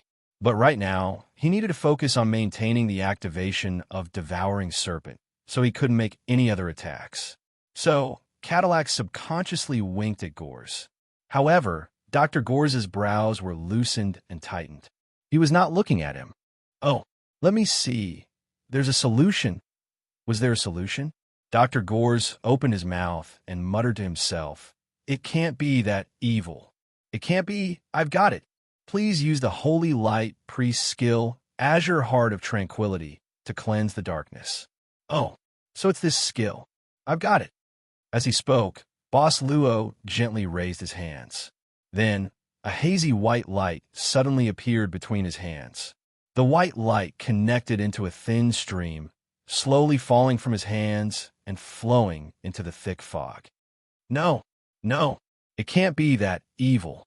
Dr. Gores widened his eyes in disbelief. Liar, it's all a liar. You're holding the Holy Light Sword, but you're wearing the Holy Armor. This is obviously exclusive to the Knight of Holy Light. How can you use the Holy Light Priest skill? Once the flowing holy light flowed into the thick black fog, it was like starlight that lit up the night sky, instantly lighting up the surrounding darkness and cleansing it. Why not? Isn't there a dual control function card? Boss Luo slowly said, a function card that allows a servant to change to two professions at the same time. Dr. Gores, you've played the chessboard game for so long, don't you know? I know. There is indeed one. But I've never seen it appear. Even Mr. Varley didn't draw it. I can't even pay for it. There's definitely nothing in the card pool. It's a scam. That's too much. Dr. Gores sighed deeply. He subconsciously glanced at Cadillac, who was at a loss. If he was completely prepared for the profession of the Knight of Holy Light, then the Holy Light Priest was prepared for his current Shadow Warlock. Gores, do it. There's still a chance. Cadillac suddenly shouted in a deep voice. Dr. Gores suddenly shivered.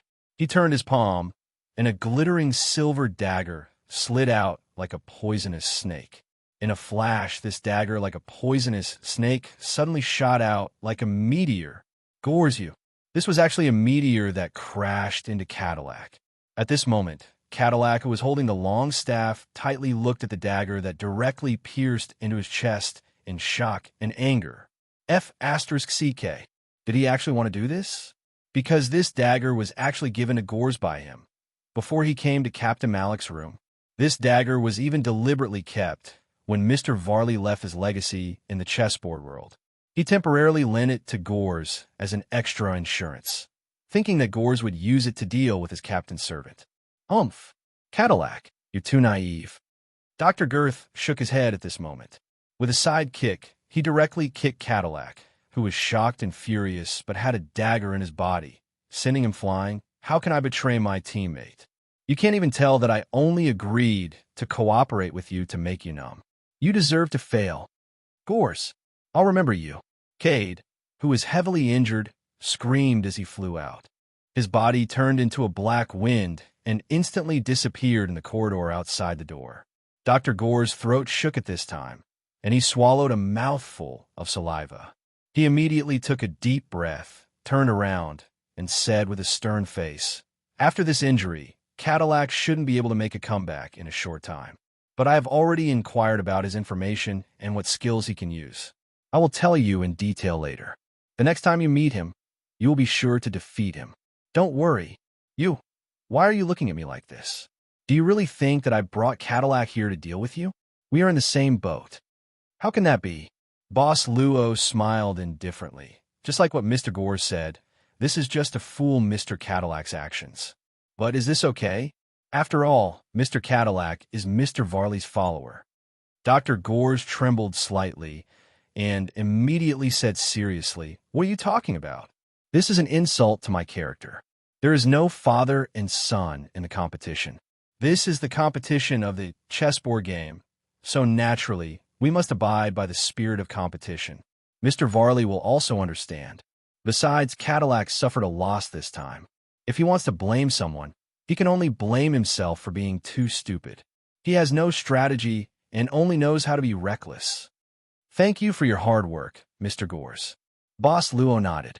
Dr. Gores waved his hand as if it was nothing. "It's just something for the team. It's nothing." Speaking of which, Boss Luo asked curiously, "How did Mr. Gores meet Mr. Cadillac and even come here together?" "Oh, I'll have to start from Captain Malik." Dr. Gore sighed at this time.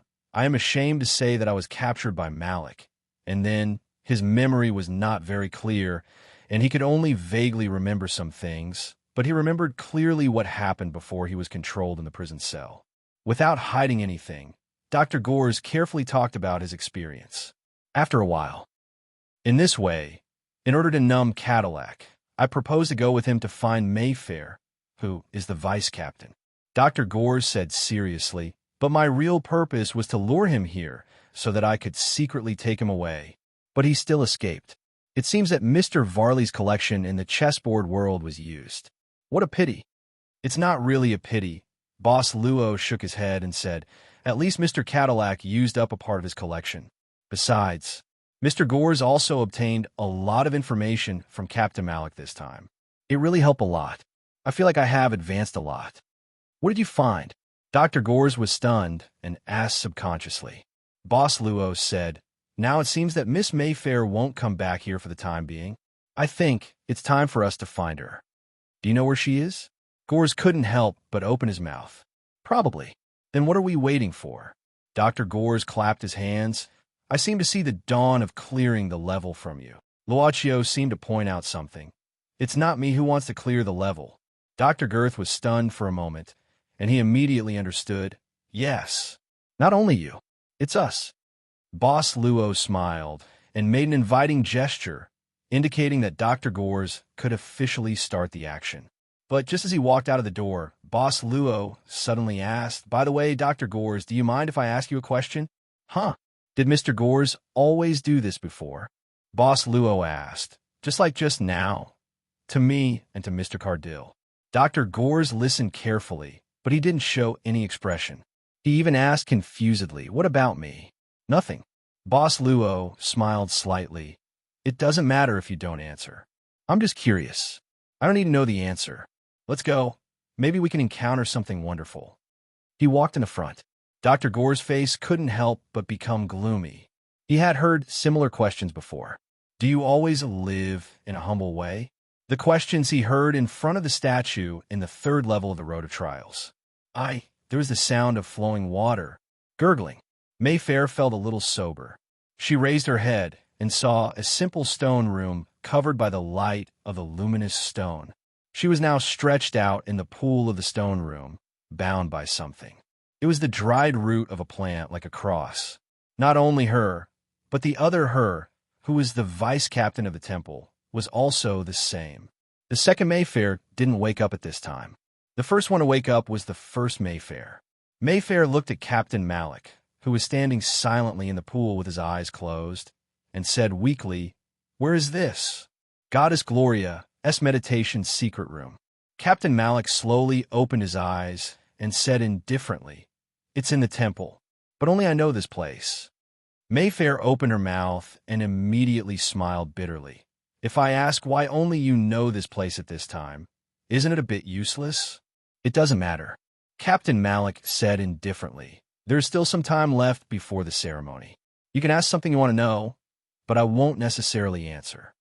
What ceremony? The consciousness to take away the power of the goddess Gloria from your body. I really have the power of the goddess Gloria? The first Mayfair still couldn't believe it. No, Captain Malik said expressionlessly. Why do you think you can stay in today again and again?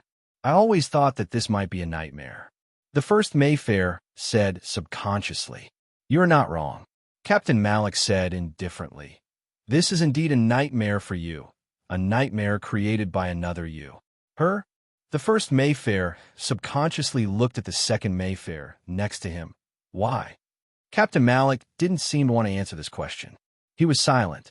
As he said, he won't necessarily answer. Mayfair was also silent for a moment.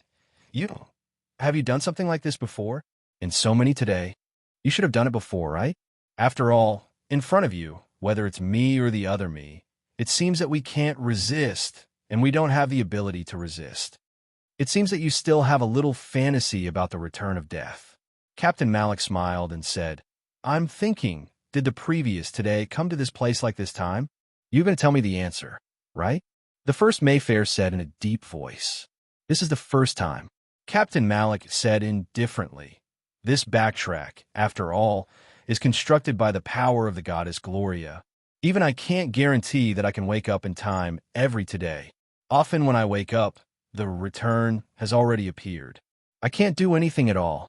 In fact, she never takes the initiative to meet you. Often, when you appear, she will kill you immediately. Like this time, you appeared in front of Gloria. At the same time, it's special. You, the first Mayfair said, you brought me and the other me here to take away the so-called power of the goddess. What is your purpose to end this nightmare? 2. Captain Malik slowly took out a foot-long dagger at this time. Get rid of fate. Chapter 1821.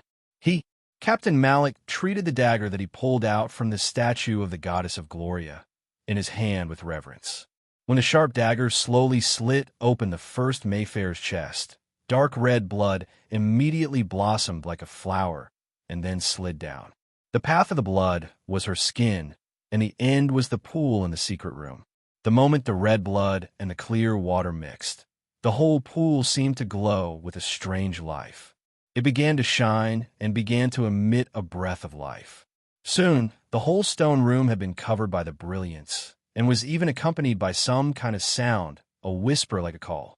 First Mayfair couldn't stop the dagger in Captain Malik's hand from cutting her chest, and there was no way to stop him from doing the same thing to the second Mayfair. Finally, the dagger also cut open the chest of the second Mayfair. Her blood also flowed little by little into the pool. Captain Malik opened his hands at this time and stepped back step by step, as if admiring a peerless art. His face still had a pious expression. Don't!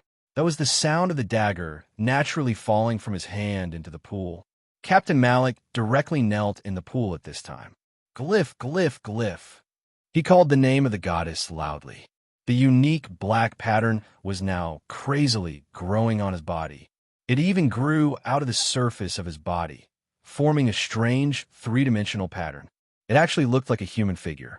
First Mayfair felt that her life was gradually passing away. She believed that the other Mayfair was in the same situation at this time. Perhaps because she felt the impending death, the second Mayfair finally woke up in panic at this time. The resurrection of the goddess. The second Mayfair woke up as if she had grasped everything that was happening. Her face changed dramatically, and she was shocked and angry. Malik, stop. Glyph must not come back. You will destroy the home of the elves. Stop. However, Captain Malik didn't seem to hear it. He was in some kind of frenzy. He was entangled by the hollow figure created by the black pattern. Second Mayfair struggled a few times at this time, and finally stopped powerlessly, lowering her head. Seeing her like this, First Mayfair suddenly felt discouraged. She muttered to herself, Until now, I still don't know anything, and I don't know. What do you want to know? Second Mayfair said faintly. Everything. First Mayfair gritted her teeth. Even if her life was constantly passing, her eyes were still stubborn. This world is neither real nor fake. Second Mayfair whispered.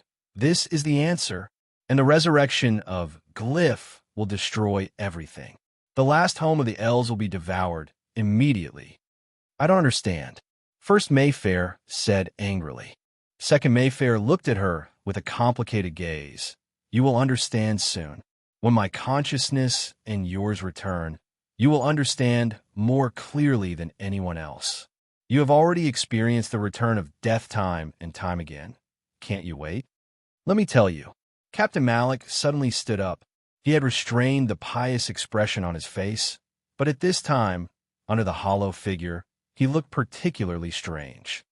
You are her in the past, only to hear him slowly said, a her who destroyed everything. The reason why you can't reach tomorrow is because once you reach tomorrow, the power of the goddess Glyph in your body will go berserk. The entire home of the elves will be destroyed. So, no matter what, she will not let you live through today. No matter how many times she has to kill you, she will not hesitate. I will destroy my home. First Mayfair looked at Captain Malik in disbelief. How is it possible? If you don't say it, I won't believe it. I will never believe it. Captain Malik said indifferently, it doesn't matter if you believe it or not. Anyway, it has already happened. They definitely exist in my memory, the memory of tomorrow. First Mayfair's thoughts were in a mess at this time. She only felt as if someone secretly cut a hole in her heart, and everything in her heart was crazily leaking out from this hole. The fear was uncontrollable, and her whole body had unconsciously trembled. Her loss of life had reached a terrifying level.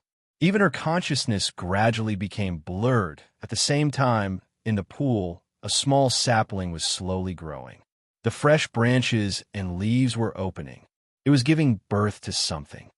Do you see it? Captain Malik opened his hands at this time and laughed crazily. It is reconstructing a new life. Do you see it? Goliath is coming back. You are carrying the power of Brahma. Why must you be so obsessed with the power of Goliath? Second Mayfair frowned at this time. Perhaps this was something that she, who knew everything, had never understood. Captain Malik said indifferently, do you know why I became an oracle? And when I became an oracle? Second Mayfair shook her head. It was after your father defeated the previous generation's oracle. Captain Malik said coldly, your father, from the trial road, reached a deal with the goddess, Goliath, and obtained the power to defeat the previous oracle. His performance in the ceremony was all seen by the goddess Brahma. Naturally, the goddess Brahma also knew that the sister Goliath, who was killed by her, will return. So, she already knew. Second Mayfair was surprised and immediately smiled bitterly. Since she knew, why didn't she directly stop the union of my parents? Since she was worried about my birth, why didn't she directly kill me before I was born? She needs to support the entire elven homeland. Malik said, although the sacrifice of Goliath gave the elven homeland a chance to breathe, the erosion still exists. In order to fight against the power that swallowed the world, she dealt with it all the time. In fact, Goliath actually wanted to return through rebirth, and Brahma didn't intend to stop at all. She had already fallen into a long period of regret because of the sacrifice of Goliath. So this time, she actually planned to properly guide the successor of Goliath's rebirth. Goddess Brahma. Second Mayfair opened her mouth in disbelief. But Brahma is worried about one thing. She is worried that Goliath's rebirth can't control the power of the gods. She needs to make some insurance for the last elven homeland. That insurance is you? Second Mayfair asked subconsciously. My father, he was the previous oracle. Captain Malik said expressionlessly. Isn't it ironic? At that time, your father defeated the previous oracle at the grand ceremony. Because he couldn't protect the glory of the goddess, the girl who was used as a sacrifice was taken away. He didn't even return to the temple and had already committed suicide to atone for his sin. The arrogant him chose the most cowardly way to escape. And I, who witnessed all of this with my own eyes, was chosen to be the next oracle. It was also during the grand ceremony just as I was waiting to receive blessings with my beloved, Brahma quietly descended and implanted the seed of God's power in me. I am also the only elf in the history of the oracles to receive the power of Brahma, his seed of God's power, the most powerful elf.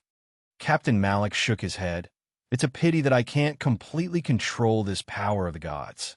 So in time reversal, I can only occasionally recover the memories of time reversal through some stimulation.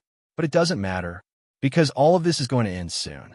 Today is going to be over soon, and it will be over successfully. Time had quietly come to midnight. It was about to reach the limit of Mayfair's time reversal. The sapling growing in the pool had become thick at this time. At its top, the emerald green new leaves were like flower buds at this moment, flower buds that were about to bloom. A faint light was penetrating from this leaf bud. A strong aura of life was spreading. As for the two Mayfairs, they were completely drained of blood and looked like withered flowers. Captain Malik walked in front of the leaf bud at this time, gently holding it with both hands in order to welcome the moment when it bloomed. Finally, the leaf bud bloomed. The seven-colored brilliance instantly stung the eyes. Captain Malik's eyes were burning at this time. His hands holding the leaf bud trembled slightly, as if because of excitement. The hollow, three-dimensional figure of the black pattern that grew from his body was even a little distorted. However, at the moment when the brilliance was released to the extreme, it suddenly darkened. Without any warning, the leaf bud that should have completely bloomed actually quickly withered in front of Malik's eyes. This withering even spread to the whole new sapling. It sank into the water. Captain Malik's hands were still in the air, and his face was still holding that fanatical smile. But his eyes, his gaze was different at this time. Why? Captain Malik muttered to himself, why? Why? Failure. Why? It was dark. The entire glorious meditation room was completely dark at this time. Only a faint light was released from the waist of the second Mayfair at this time. No one knew when it started, but the cut on the chest of the second Mayfair had already healed. At this time, she was looking at this faint light from her waist in a daze. Impossible! With a hysterical roar, Malik instantly rushed in front of second Mephistopheles. He reached out his hand and forcibly tore open the small pouch on second Mephistopheles' waist. What entered his hand was shockingly a small box. Open it. Captain Malik seemed to be on the verge of losing his mind due to rage. His eyes were stiff. He gritted his teeth and opened the box. In the box, an emerald gem the size of a pebble was releasing dazzling brilliance. This is... The second Mayfair looked at the gem in the box inconceivably, as if she thought of something. Could it be that last time she had been carrying this box? Every time she backtracked, she would carry it from the beginning. In these few backtracking times, she only handed it over once. It was last time today in the village chief's water cart room. However, the box was not taken away and was even returned. But the thing in this box was no longer what it originally should be. Instead, it was this gem. What the hell is this? Malik grabbed second Mephistopheles by the collar and glared at him. At that moment, he looked like a ferocious monster. You want to know? I'll tell you. At this moment, a mocking voice with a trace of a bitch's aura slowly sounded in the stone room. This thing is called Aldosi's heart. It's a good thing that can transfer damage. Listening to the despicable words, Captain Malik suddenly turned around and saw a beautiful face. Gore's. Doctor. But what appeared in front of Malik? The two Mayfair was not only Dr. Gore's beautiful face, but also Boss Luo. At this moment, at the moment when the origin of the gem in the box was revealed, Dr. Gore's couldn't help but look at the calm Boss Luo, as if to ask, why is there still this gem? I got a few more on the way. Boss Luo understood and then gave the answer. Got a few more on the way? Hee hee. Nonsense.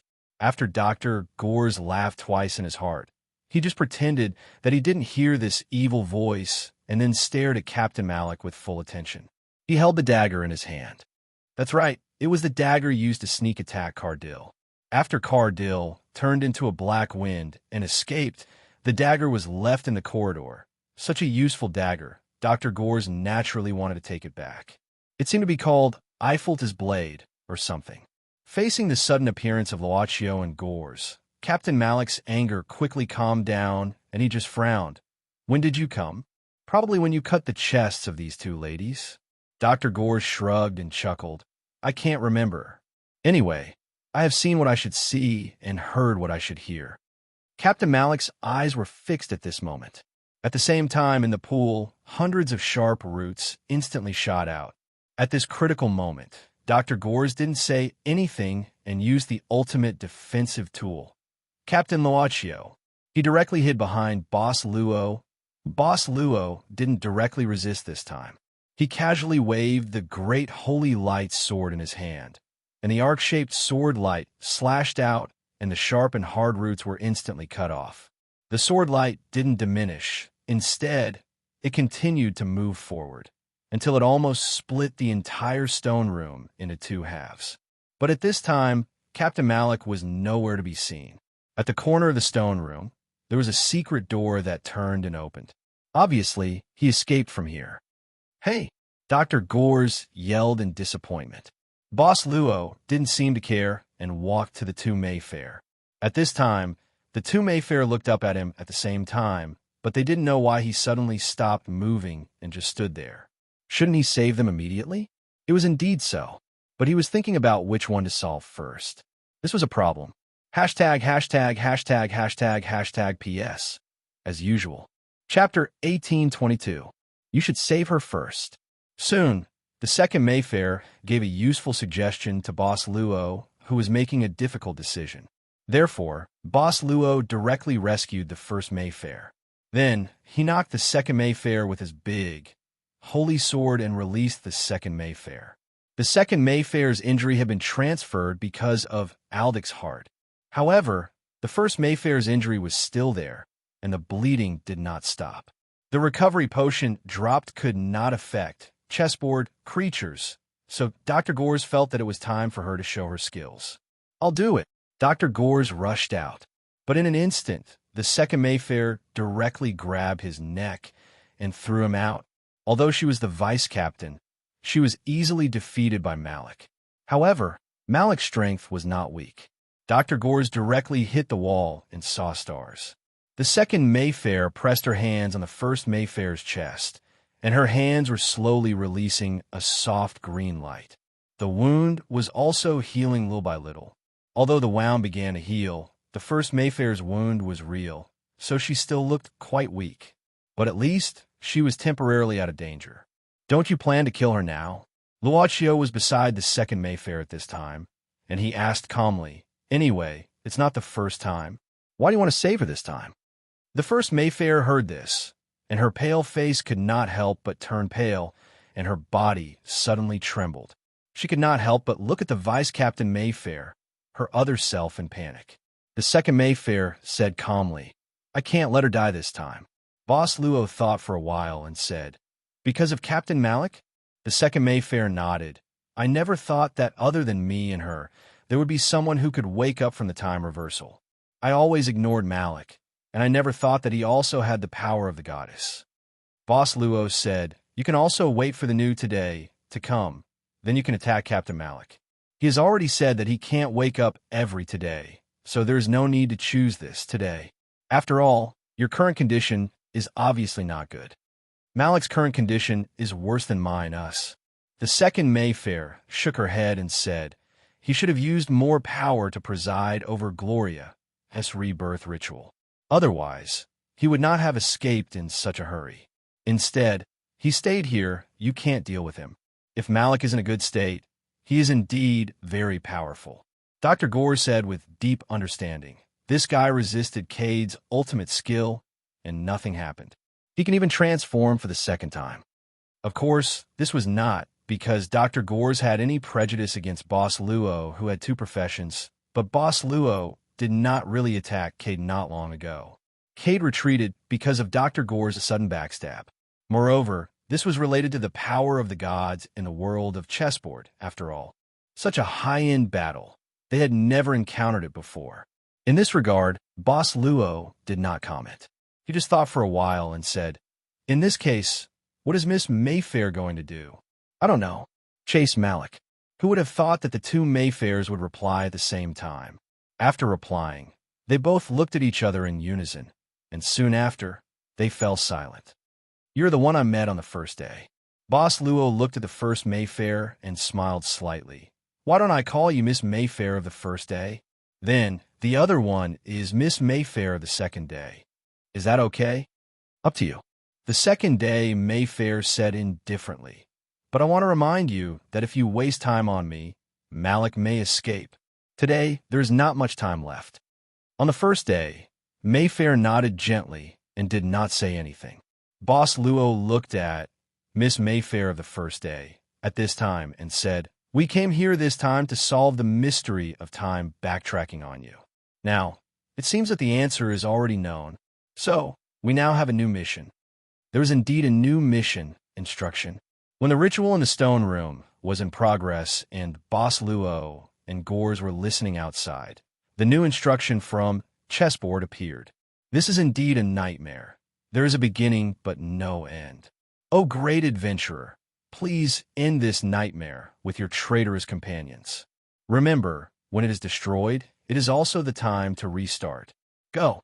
Obviously, the mission had to be completed. If one played the game without completing the mission, what was the difference between him and a salted fish? Therefore, Dr. Gores, who fell and saw stars, quickly ran back. Time backtracking, it was you two who created it. Logically speaking, you should know how to end it.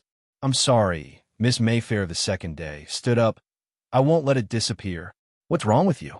Dr. Girth frowned. But at this time, many green vines suddenly grew out of the pool and instantly entangled Dr. Gores. They even covered half of his face, and he couldn't struggle. Miss Mayfair the second day looked at Boss Luo and moved her lips. After a moment of silence, she said, "Why did the item you swapped still appear in the box in today?" Boss Luo smiled and said, "Probably because Aldic's heart has a trace of divine power. It seems to belong to the god of war in this world. It originally belonged to the gods. Perhaps because of this, it could be preserved in glorious divine power backtracking." I see. Miss Mayfair of the second day nodded as if she accepted this explanation. She took a deep breath. Why did you put Aldic's heart in the box? Boss Luo thought for a while and said, "At first, I didn't think too much about it. It was just a way to delay the setting that if Miss Mayfair died, time would rewind. Now it seems quite useful." Miss Mayfair of the second day looked at Boss Luo deeply. "No matter what, you did save me. I won't forget. But I said that I won't let the backtracking disappear. If I die, time will still return to today, as beginning. You can stop me from dying once, but you can't stop me from dying a second time, a third time, or even more." So, Miss Mayfair of the second day said in a low voice, "I've told you how to leave this time predicament. You swapped the thing in a box last time, but that thing should have disappeared in the backtracking, right?" "Indeed." Boss Luo nodded. Miss Mayfair of the second day said, "If that's the case, you can go to my room to take it. There's a lot under the bed. After you take it, don't come back here. Goodbye." As she said that, a large number of trees grew out of the pool in an instant. They formed a dense wall of trees in front of Miss Mayfair of the second day. Dr. Gores used his tongue to pry open some of the vines and said anxiously, "Captain, you're letting her escape just like that?" "Yes, what else can I do?" Boss Luo looked at Miss Mayfair of the first day. "Have you decided, Miss Mayfair of the first day?" I don't know." She looked at him blankly. "Then wait a little longer." Boss Luo smiled and slashed the wall of trees in front of him with his sword, creating a path. "But before you make a decision, you can follow us." Hearing his soft words, Miss Mayfair the first day muttered to herself, "Just now, when I was about to die, I felt like I've seen you somewhere before." "Think about it slowly." Boss Luo nodded and saved Dr. Gores with a backhand slash. Then, he walked toward the path created by the slash. He didn't know whether Boss Luo wanted Miss Mayfair of the first day to think about what to do or what to do next. "Do you want me to carry you?" Dr. Gores came to Miss Mayfair of the first day and squatted down beside her. "I'm sorry, although you look like a good person." Miss Mayfair of the first day shook her head and said, "But I'll do it myself. I can do it." Huh, elven woman. In the dim passage of the temple, a figure was touching the wall and stumbling forward. Soon, a group of patrolling temple guards arrived, and when they noticed this strange figure, they hurriedly approached him. "Who's here?" "Captain." After the change in tone, they straightened their bodies and saluted. A group of 6 guards raised their heads and puffed out their chests respectfully, because the person who appeared here was the captain of the temple guards. "Captain, what happened? Why does he look like he's injured? Is there an enemy?" The team members soon found this brave captain's condition. His face was slightly pale, and there were bloodstains at the corners of his mouth, and his clothes were wet. This caused Captain Malik to cut an extremely sorry figure. "You guys come closer." Captain Malik, who was leaning against the wall, said slowly, "I have something to say." The 6 guards didn't suspect anything and directly walked forward. But at this moment, they all felt that their legs seemed to be entangled by something. The members of the guards looked down and saw that their legs had been entangled by some thin plant roots at some point in time. These roots even grew all the way up along their legs. "What's this?" Ah! A blood-curdling scream suddenly rang out in this dim passageway, and then it quickly subsided. Captain Malik slowly sighed, and his pale face already had a bit of color. However, there were 6 withered corpses of the elven guards on the ground. Captain Malik didn't look at them and walked directly into the depths of the passage. He was about to reach the inner hall of the temple. "I didn't expect that I would fail at the last moment. Today is going to end soon. Before that, what I need to do is to make sure that I can remember everything as soon as possible in the next today." Soon, Captain Malik came to the door of the inner hall of the temple with a certain purpose, but at this moment, Captain Malik found many elven guards' corpses on the ground. The door of the inner hall wasn't completely closed. Captain Malik couldn't help but frown. He felt that someone had come here before him. Moreover, that person should have just entered. "Who is it?" With doubts, Captain Malik approached quietly. A black wind instantly blew open the door of the inner hall of the temple. The black wind that blew into the inner hall quickly stopped and then turned into a figure. At this moment, Cardil took a few slow steps in the weird inner hall of the shrine. Due to his heavy injuries, he directly fell to the ground. His injuries were indeed quite serious. If he knew this, he wouldn't have given the strange dagger to Gors temporarily. The continuous damage caused by the dagger could only wait until it ended. Before that, Cardil had no other choice but to rely on recovery potions to constantly replenish his health points. Fortunately, this time he got some of Mr. Varley's collection in the chessboard world before he came back, and he had a lot of recovery items with him. However, the wound on his chest couldn't be healed, and blood dripped down. The dripping blood seemed to have stimulated the dense roots in the inner hall. Looking at these roots crawling over like a group of snakes in a snake's nest, Cardil couldn't help but feel numb. Cardil hurriedly shouted at this moment, "Isn't today a perfect day?" The roots on the ground were still surging over, and it didn't seem like they were going to stop. Cardil couldn't help but shout the same words again. This time, the roots on the ground finally stopped and slowly retreated. At the same time, above the divine throne where the blindfolded woman was sitting, the dense wall of roots slowly opened, and a figure slowly descended under the support of the roots. What Gors said is true, Cardil muttered at this time. He looked at Mr. Varley, who appeared in front of him. Today is naturally a perfect day. When Mr. Varley completely landed, he looked straight into Cardil's eyes and immediately nodded. The code confirmed. It's the right servant. Cardil was silent for a moment, and then slowly said, "My master is Mr. Varley. He told me that I will get help here." "Of course." Mr. Varley smiled slightly and said, "But before that, you have to tell me, why are you so miserable?" Cardil opened his mouth. He also wanted to know, but the opponent's cheat was stronger than the one given by Mr. Wally. What could he do? Hashtag PS 81/84. Chapter 1823. Dual Profession, and both of them are Holy Light series. He can restrain you in all aspects. Are you telling the truth? Mr. Wally began to frown. He was an anxious person, and his anxiety was very strong. I don't think I need to lie in front of you, Cardile said in a deep voice. Mr. Wally was silent, but he looked at Cardile with a strange gaze. Are you really my servant? What do you mean? Cardile couldn't help but frown. It's you. It's the one outside who asked me to come to the temple to find you. And there's a secret signal. Is it fake? Do you know how many function cards there are in the function card set? Mr. Wally said coldly. How would I know? This is your chessboard and the card set box. Countless. Mr. Wally said indifferently. The function cards in the function card set box will always be generated, but the number of special function cards is fixed. As you said, your opponent's configuration, even I may not be able to do it once in hundreds of games. What do you want to say? Cardile frowned again.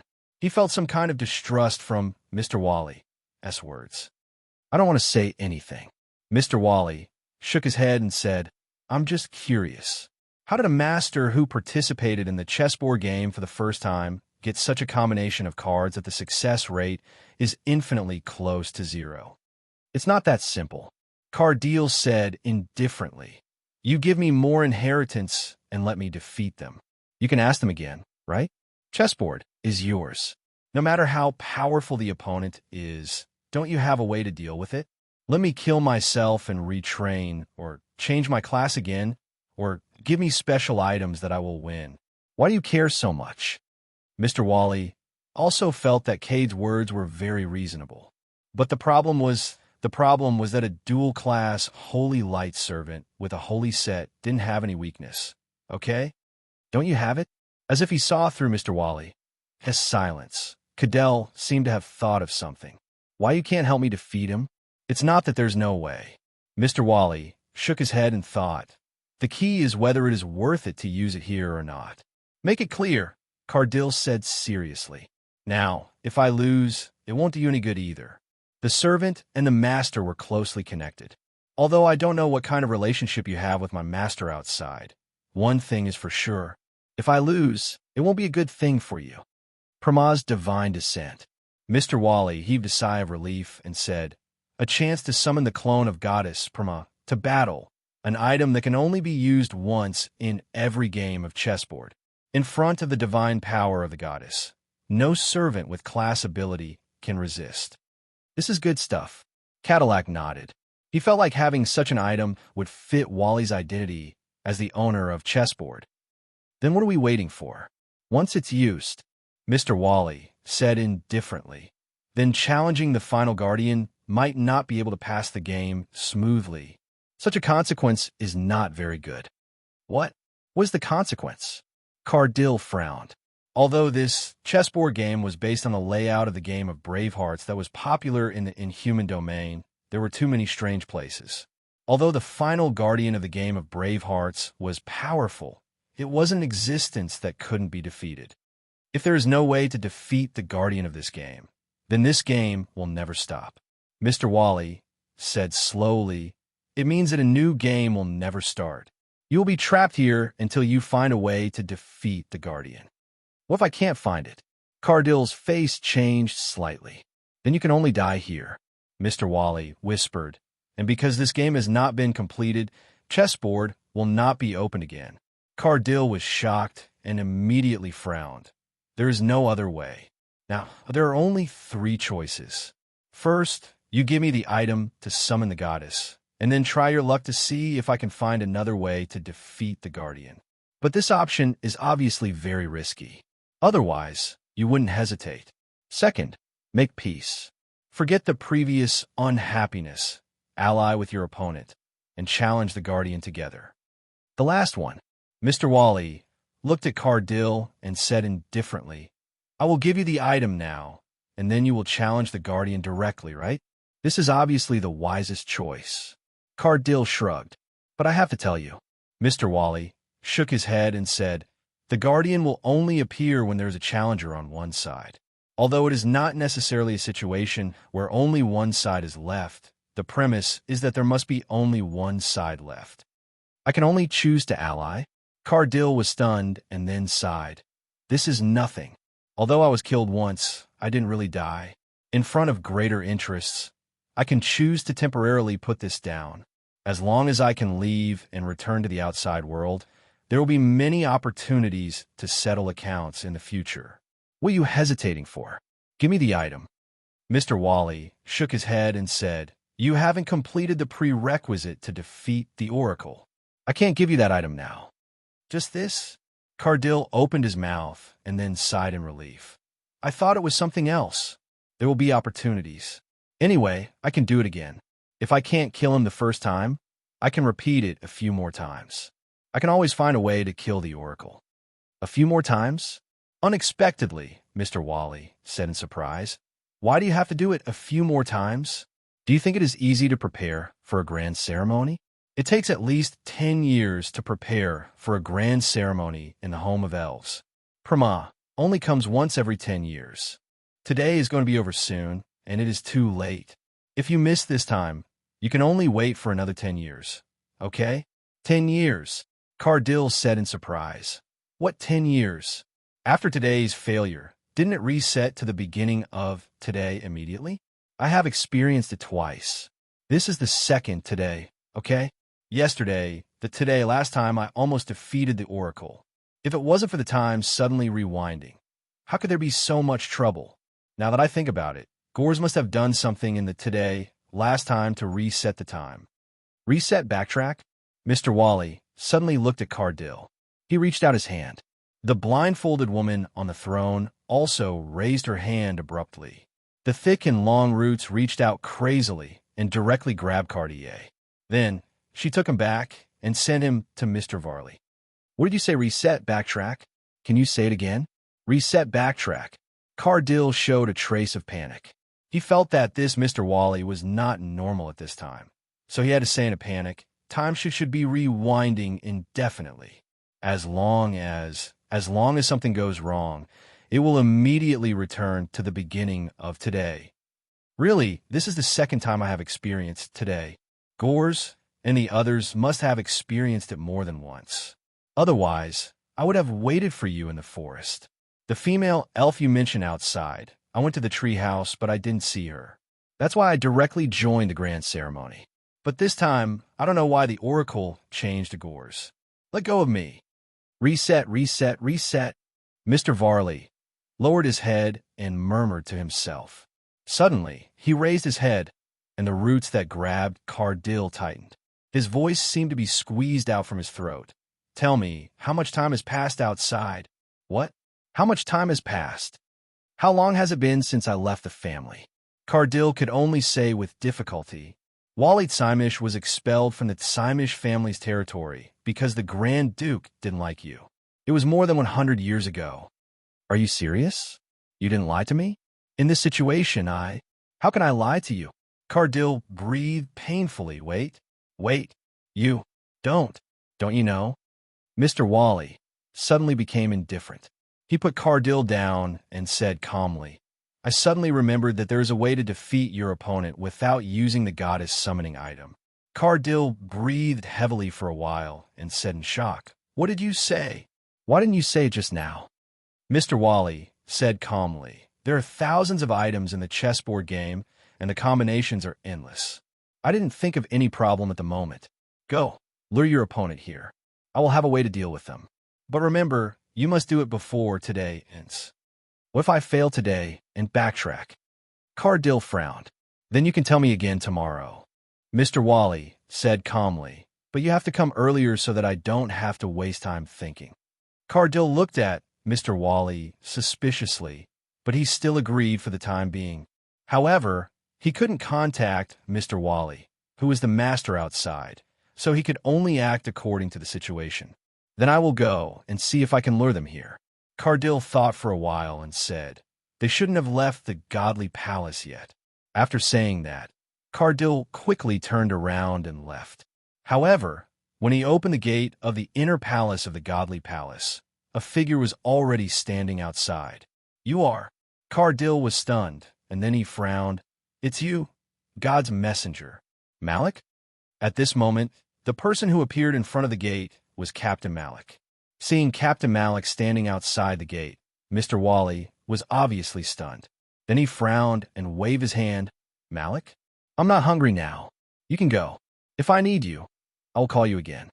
However, Captain Malik didn't seem to hear him at this time. He even suddenly attacked Cardil, who couldn't react in time, and directly sent him into the inner palace. Then he walked straight into the inner palace of the godly palace. Malik, what are you doing? Mr. Wally couldn't help but frown. Can't you hear my command? I want to know what the item that you said can summon the avatar of goddess Prama is. Captain Malik said expressionlessly. It seems that after so many backtracks, I still don't remember this item. At the same time, Cardil, who was sneakily attacked, directly crushed a recovery potion and stood up again. He held the long staff in his hand and snorted coldly. Today isn't over yet, right? Since I have to defeat this god's messenger to get the item to summon the goddess, then I might as well get it today. Mr. Wally? Mr. Wally narrowed his eyes at this time. Facing Cardil's suggestion, he replied, Then do it. If you can defeat Malik here, it will save you a lot of trouble. Then I won't be polite. Cardil's face turned cold, and he immediately sneered. Although the operation to deal with the captain of Gore's medical team, Boss Luo, failed this time, Cardil wasn't too discouraged. Although he didn't really fight with Boss Luo, and he was very afraid of the opponent's dual profession ability, this failure was more because of Gore's sudden rebellion, which caused him to almost die. Otherwise, Cardil felt that if it was a head-on confrontation, even if he couldn't defeat Boss Luo's dual profession ability, he wouldn't be bullied in all aspects, right? As for Malik, he had also fought with him. Last time, today, he had at least beaten Malik to the verge of going berserk. Besides, this was Mr. Wally's territory. At the very least, Mr. Wally wouldn't watch him be defeated and even had a strong helper. Under such an advantageous situation, Cardil couldn't think of any reason not to take action. With this thought, Cardil began to activate the long staff. One by one, grayish-black bubbles began to spit out quickly. However, when Captain Malik looked at Cardil at this time, he chuckled mockingly and said, You're really stupid. Can't you see that he actually wants you to die in my hands? Don't you think it's too? Cardil sneered, but before he finished his words, he suddenly felt a terrifying stabbing pain spreading all over his body. He lowered his head and looked. His chest had already been pierced by a sharp root from his back. Cade's pupils suddenly dilated. However, at this moment, another sharp root was approaching and piercing his body once again. Then there was another one, and then another. Chi! Chi! Chi! In just an instant, Cardil's body had been pierced more than 10 times. He even felt that his HP value had directly decreased, and he couldn't recover it even if he recovered. It was the borderline of death. Why? You? Cardil looked at Mr. Wally in disbelief. Only Mr. Wally could drive the blindfolded woman on the divine throne. However, Cardil didn't get an answer because at this time, another sharp root pierced his head directly. Then, there was no more breath. Looking at the completely dead Cardil, Mr. Wally said expressionlessly, Malik, from what you said just now, you seem to know that you have been in the reincarnation of time. So, this guy, not long after, will still appear in front of me alive, right? Captain Malik smiled at this time and said, You foreign invaders really know how to play. It seems that not only do you treat our world as a toy, but you're also constantly playing with each other. You know? Mr. Wally couldn't help but frown. Captain Malik said calmly, Many years ago, to be precise, many present days reincarnations ago, there was a fellow named Gerald. He's the same as this guy on the ground. He's also an invader. I met him in the trial road. He told me about this matter. At first, I thought that he was just spouting nonsense. However, after I successfully woke up many times, I realized that what this person called Gerald said was probably true. Our world has always been treated as a living thing, and it has always been manipulated by you people. Gerald? Mr. Wally frowned. It seems that you don't know. Malik smiled and said, Don't you know? Even I can't count clearly in today. Many guys like Gerald have come. I remember, it seems that every time I met this guy, I would always be killed. It's really some unpleasant memories. Why do you? Mr. Wally thought for a while and said, Can you remember these things clearly? Why? Malik said indifferently. Isn't it simple? Because I'm really the oracle of Prama. Black patterns blossomed on Captain Malik's body. Gradually, a taller, hollowed-out humanoid figure appeared behind him. At this time, as if feeling the terrifying power from Malik, Mr. Wally was very anxious. He subconsciously waved his hand to activate the blindfolded woman on the throne. The roots of the entire inner hall also surged wildly in an instant, stabbing directly at Malik. This hypocritical thing. Malik snorted coldly at this time. You actually made me worship in countless today? Is the throne a place where an ugly thing like you should stay? Incinerate. All the roots were directly burned to ashes at this moment. The flame not only burned the attacking roots, but also burned all the way to the blindfolded woman on the throne.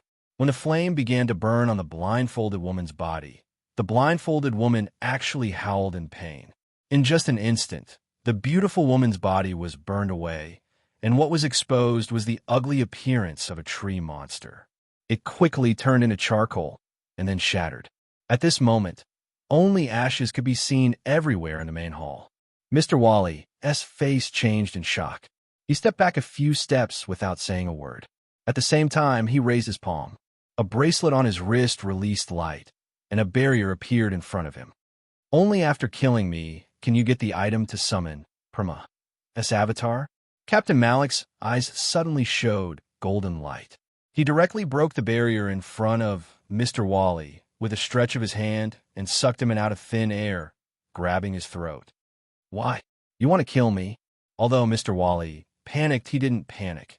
Even if you kill me here, is it useful? According to what you said, after today, another day will come again. I will still appear here and order you around at will.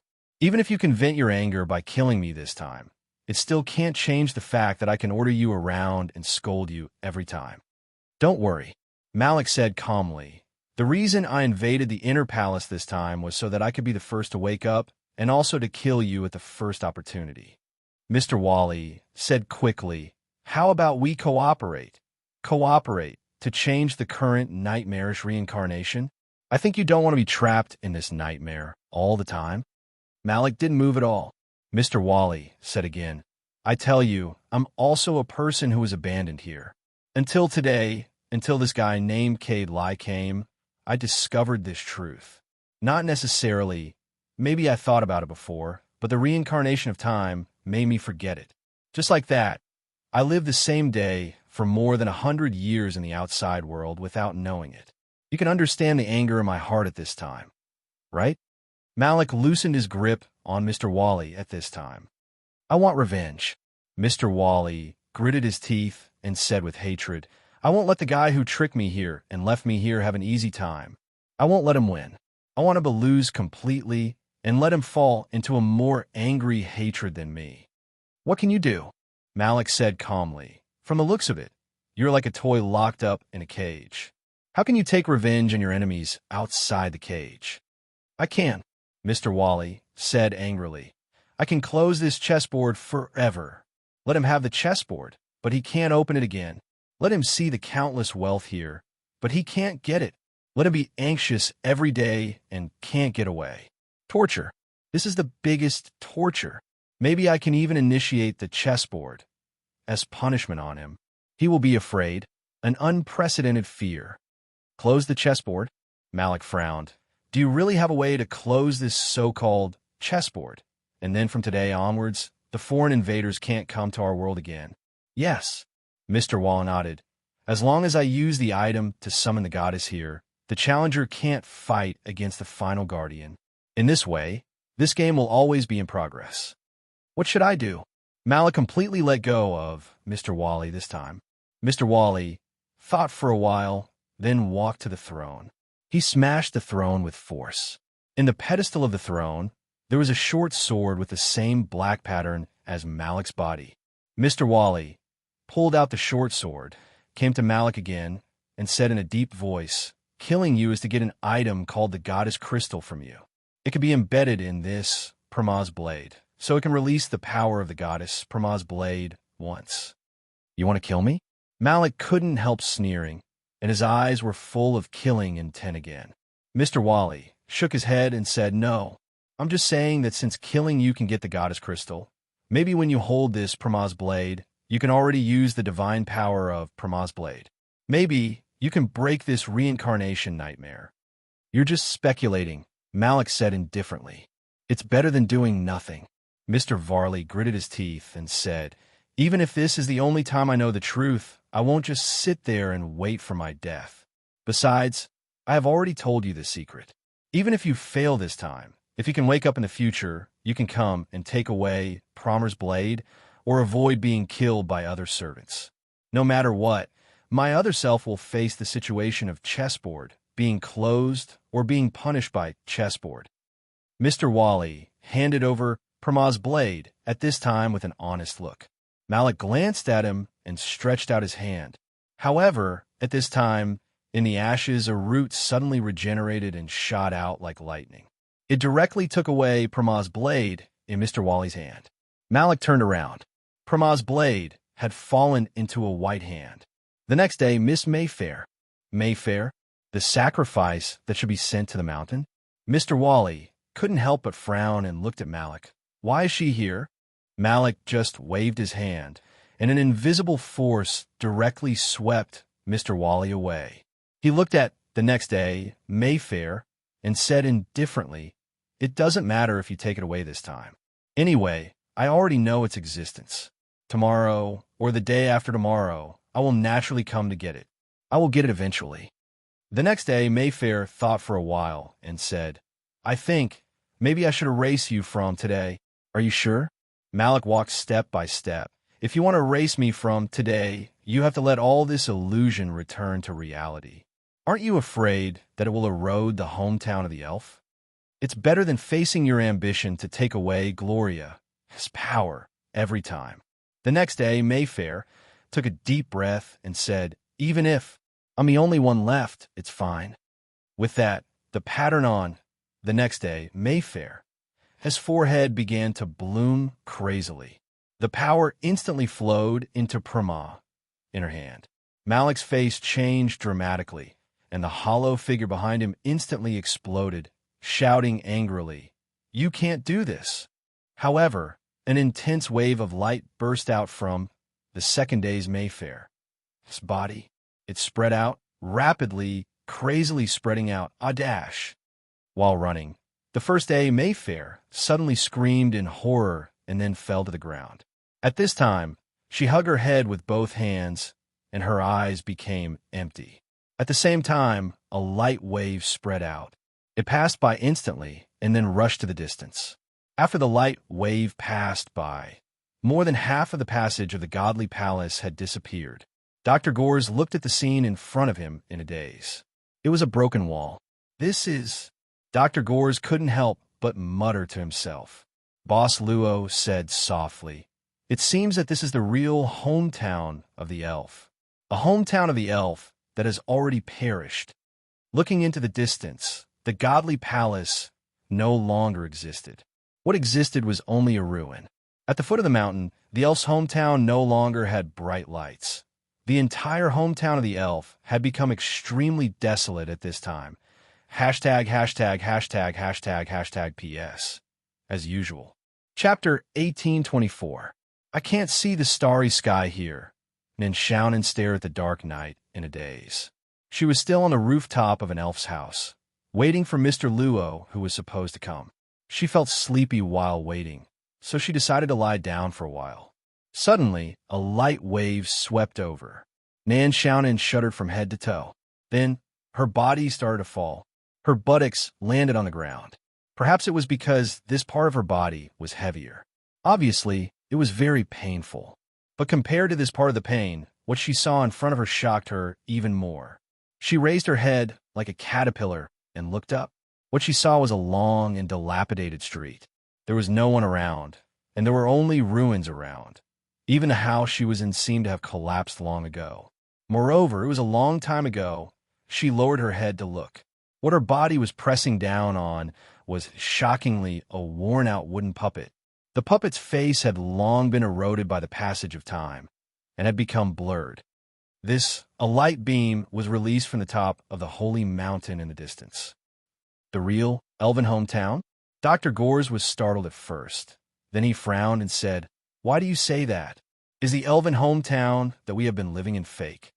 "It can't be considered fake," Boss Luo thought for a while and said, "It can only be said that it is the elven hometown that once existed." Once existed? Once existed? Garth lowered his head and muttered to himself. Then he looked at the motionless, the first day of Mayfair.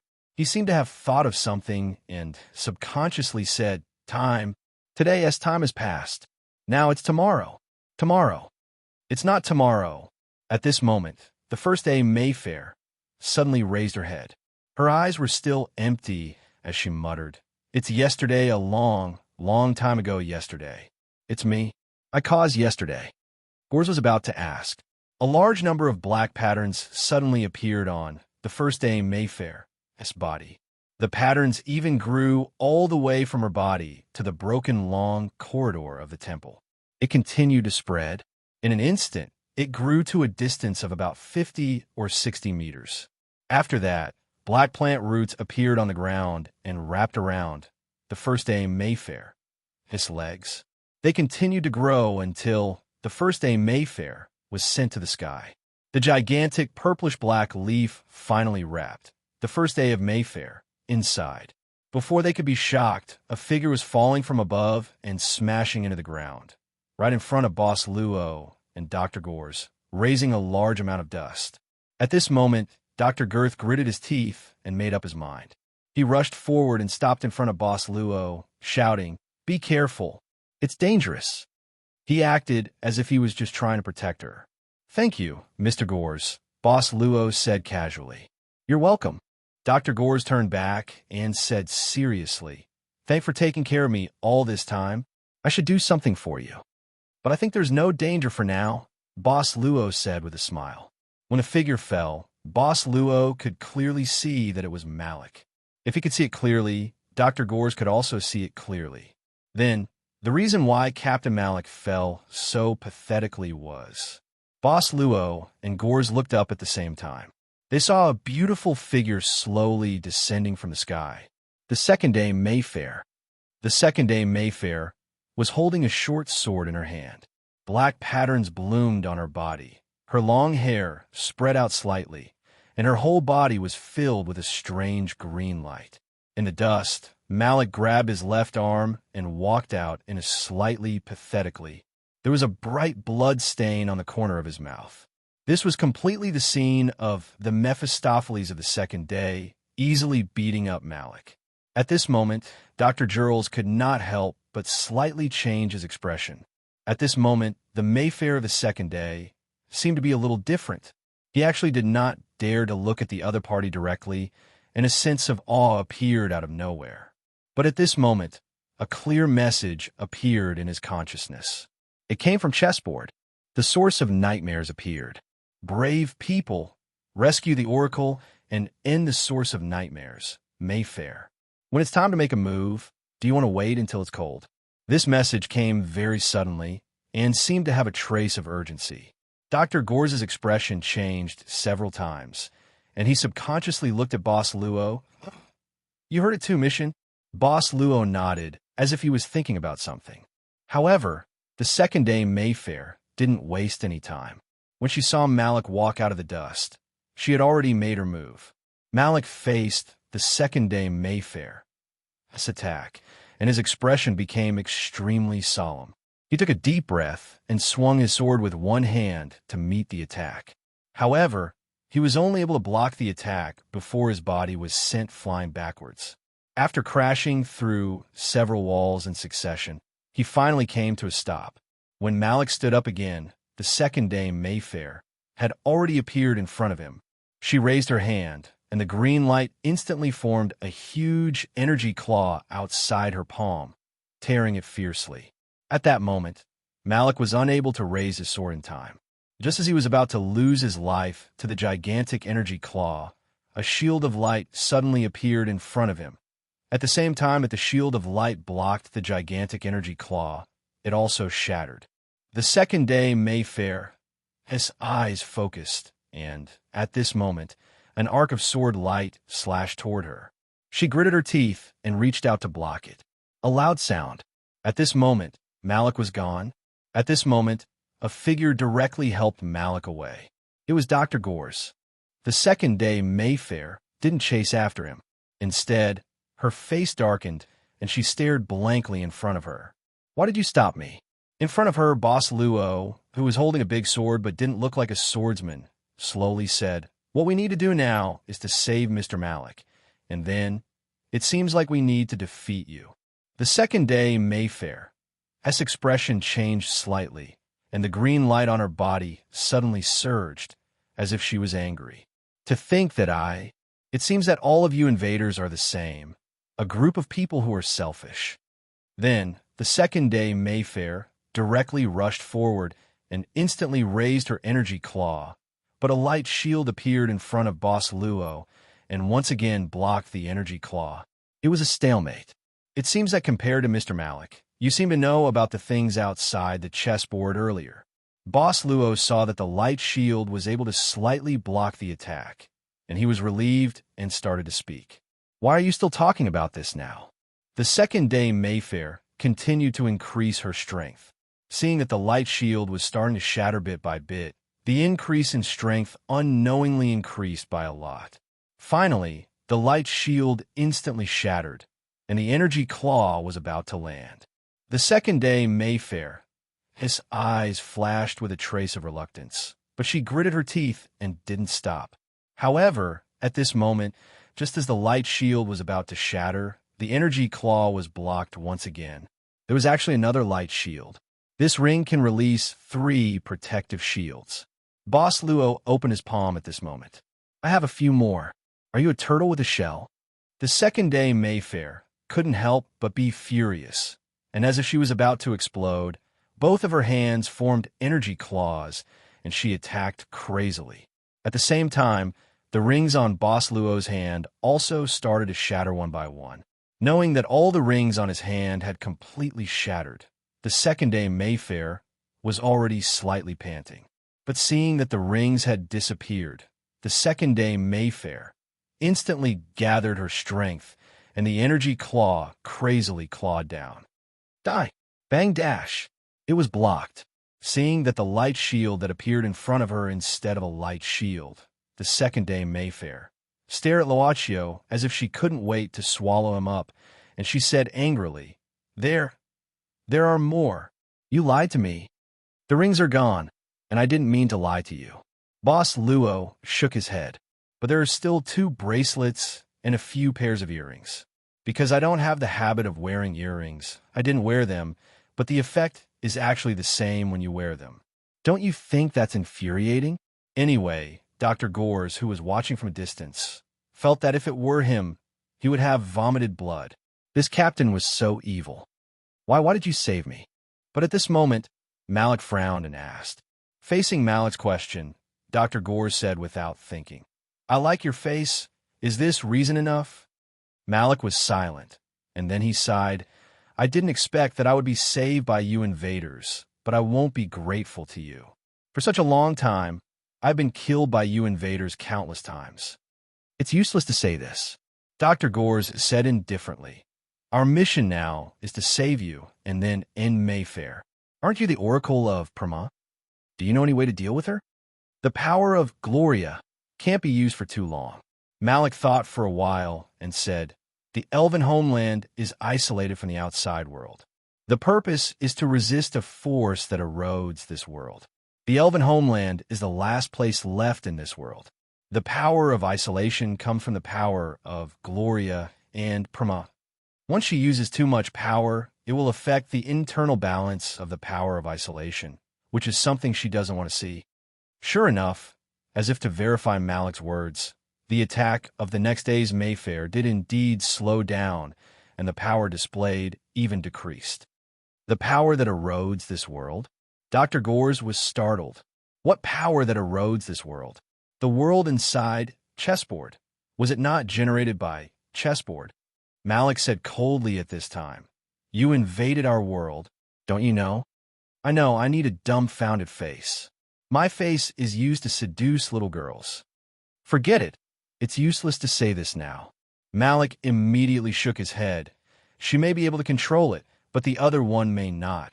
With that, Malik raised his head and looked at the top of the huge purple-black plant. Here, the first day's Mayfair was covered by leaves. The other one, Dr. Gors's expression froze. This is the first day's. She will lose control? She has already lost control once. Malik said indifferently. At that time, it was because Mayfair's power went out of control that led to the destruction of the elven homeland. I still don't understand. Gors couldn't help but frown. Since you said that the current elven homeland is the real elven homeland, then what is the elven homeland we have been experiencing all this time? The most important thing is, why are there two Mayfair? Malik looked at Gors coldly. All of this is because of you invaders. It's all caused by you. At that time, there was no real goddess in the temple. In order to resist the invading power, Gloria sacrificed herself, and Prama exhausted her divine power and fell into a deep sleep. The temple has been worshipping for so many years, but it's just symbolic. As for offering sacrifices, it's actually a way to replenish Prama's divine power. It's a last resort. But I don't know when it started, but a goddess actually appeared in the temple, but this goddess was fake. It's Wally, Gors said subconsciously.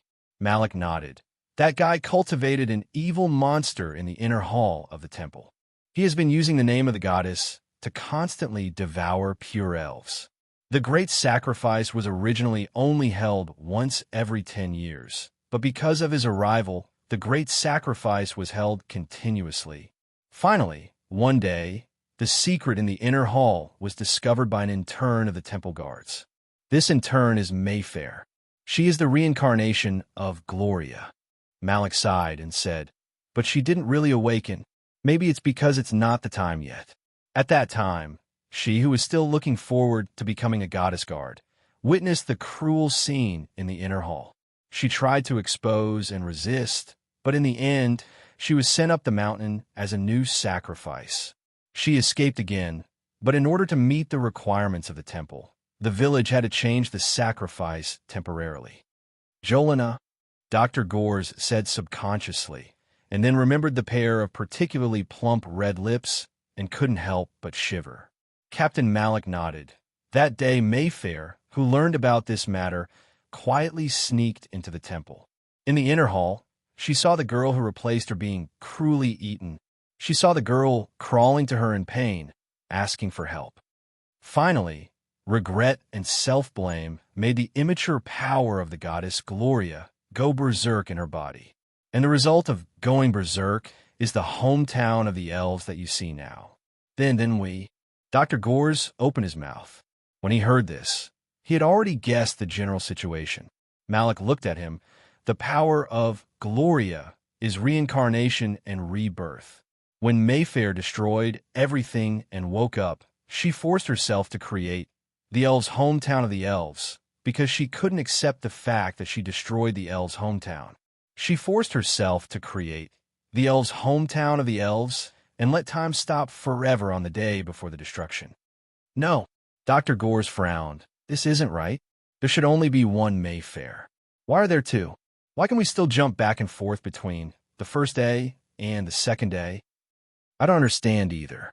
Malik shook his head. This is also something that I have always been puzzled about. Perhaps becoming an official member of the Temple Guards has always been Mayfair's wish. So she created two similar, present days with different identities. In other words, Gors looked at the Mayfair of the second day, who was still working hard to destroy the protective shield released by Boss Luo's earrings. No matter if it's the first day or the second day of the elves, what we experienced is just history. Some dust fell from Boss Luo's fingers. The Mayfair of the second day stopped with a tired look on her face. She looked at Luocio with a complicated gaze and said with a hoarse voice, You are so determined to stop me? You seem to have calmed down. Boss Luo said calmly, then shouldn't we consider letting the other one be quiet as well? The Mayfair of the second day's expression changed. The huge leaf bud of the purple-black plant was slowly blooming. #PS 82/84. Chapter 1825. A chaotic and fearful aura slowly spread out from the huge leaf that was about to bloom. The moment this aura appeared, the entire desolate elven hometown suddenly became unstable. It seemed like it would break at any time. The night sky was shaking, and so was the earth. Cracks that could be seen with the naked eye appeared in the air. This was an extremely peculiar sight. It even had a unique sense of fragmentary beauty that was worthy of its name. The next day, Mayfair subconsciously reached out to touch a crack that appeared beside her. Her fingers trembled slightly. I didn't expect it to be so fast. No, I wasted too much time just now. Then, the next day Mayfair glared at Luaccio, who seemed to be innocent. Even so, the next day Mayfair didn't attack Boss Luo again. She took a deep breath and looked determined. Then, she turned into a dark light and shot directly into the leaf that was about to bloom. She walked into the blossoming crack. Boss Luo didn't think much. After, the next day Mayfair acted, he jumped into the crack. Before he left, he glanced at Dr. Gores. "Mr. Gores, I'll leave this matter to you temporarily. I think you can handle it well." "How do I know how to handle it?" Dr. Gores opened his mouth, but when he saw Boss Luo's figure disappear into the leaf, he could only smile bitterly. If it were him, he would never jump into the unknown without thinking. At this moment, it seemed that only he and Malik were left. The two of them looked at each other. Dr. Gores frowned. "You can treat us as intruders or something else, but we don't have the possibility to fight against you now. Instead, our current mission is to rescue you." Malik didn't say a word. He just looked at Dr. Gores' eyes, which reminded Dr. Gores of the dormant viper's eyes. It seemed that after learning the truth about the intruder's servants outside the chessboard, Malik quite hated this matter. However, right at this moment, some other movements attracted the attention of the two of them. In the wreckage of the lookout in front of them, someone was pushing away the stones that pressed on his body and got out little by little. Looking carefully, Dr. Gores found that this figure was Mr. Wally, who had controlled today for countless times in the inner hall of the lookout. He was still there. He must have saved his life in the impact of the battle, but now he looked quite terrible. "Die!" Just as this, Mr. Wally, who looked extremely wretched, crawled out with difficulty, a voice filled with hatred, anger, and even madness suddenly sounded. It was the voice of Mr. Sneeve. Gores could already recognize it at the moment it sounded. Sure enough, it was Sneeve. He came out from nowhere, and the sharp blade in his hand was bursting out a strong light. In a hurry, Mr. Wally, who had just escaped, subconsciously looked back. But the moment Mr. Wally turned back, he felt that his heart was directly pierced by a sharp object. Mr. Wally still had a puzzled expression on his face. He had just escaped, even if he was a little weak, but as long as he had some time. How could this happen? "Who are you?" Mr. Wally looked at the old and ugly face that appeared in front of him, and he even felt the resentment in Sneeve's eyes at this time. He was completely at a loss. "Die!" Mr. Sneeve gritted his teeth, stirred the sharp blade in his hand at Mr. Wally's heart, and then quickly pulled it out. Mr. Wally's body fell forward due to inertia. His body twitched a few times, and soon there was no movement. He was completely dead. Mr. Sneeve suddenly knelt on the ground, and the weapon in his hand slipped from his hand. He stared at Mr. Wally's body, picked up the weapon on the ground, and then stabbed Mr. Wally's body again. He was completely in a frenzy. "Enough! He's completely dead." Dr. Gores frowned with a trace of anger. "I know you have a deep resentment against Mr. Wally, but you killed him too quickly. There are still many things that I want to ask clearly." Mr. Sneeve didn't seem to hear him, and he stabbed Mr. Wally's body until it was badly mutilated. Dr. Gores had to frown. "Even if you cut him into pieces, your former companions won't be resurrected, and what you have done won't be erased. Wake up, you rubbish old man." Mr. Sneeve's hands paused, and then, after a strange cry, he directly threw away the weapon. He screamed at Dr. Gores again, as if he was completely crazy, and rushed out of the temple ruins. Dr. Gores didn't intend to chase him, but he frowned and didn't say anything. After a while, Gore said in a low voice, "Tina, how long are you going to hide? I'm scared." Mr. Sneeve's appearance is really scary. Miss Tina's figure appeared behind a pillar at this time. Miss Tina slowly walked out of the shadow, with a smile on her face that no one knew the meaning of. In fact, the twin maids, both the elder and the younger sister, were quite beautiful. When they were separated, Gore's was the chief surgeon. At that time, he knew that they would grow up to be beautiful women.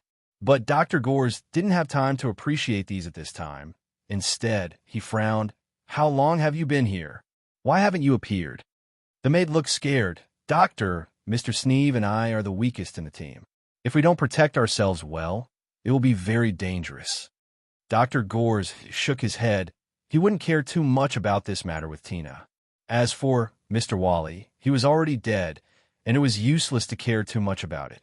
At this time, there was no hope that the captain could walk out of Yelay smoothly. "Hey, Tina." Suddenly, Dr. Jurls said, "I think there might be some problems with the chessboard world we're in." "Why do you say so, Doctor?" The maid couldn't help but ask in surprise. Dr. Gore's said slowly, "About Xiao Lina. I actually saw her before, in our world. But she wasn't an elf, but a receptionist at the headquarters of the Magician Association in the Inhuman Domain." Miss Tina opened her small lips subconsciously. It was a time of complete darkness. It felt that the space here was very big, completely different from the size of Yelay from the outside. But no matter if it was Boss Luo or the next day Mayfair, they could clearly see each other's appearance in the darkness. "This seems to be the inner heart of the first day Mayfair," Boss Luo said after sizing it up. "To be exact, the next day Mayfair sighed with a complicated expression. "It's the inner heart of the former me that was completely closed." Boss Luo looked at her. Mayfair of the second day turned her face away. "Because I couldn't control the power of the glyph in my body and destroyed the elven homeland for a long time, I had completely sealed myself. Just like everything I see now, everything I see now, everything I can't see. But as the next day, didn't you walk out of that painful memory?" Boss Luo said, "I didn't." The next day Mayfair smiled bitterly. "This can only be said to be an escape.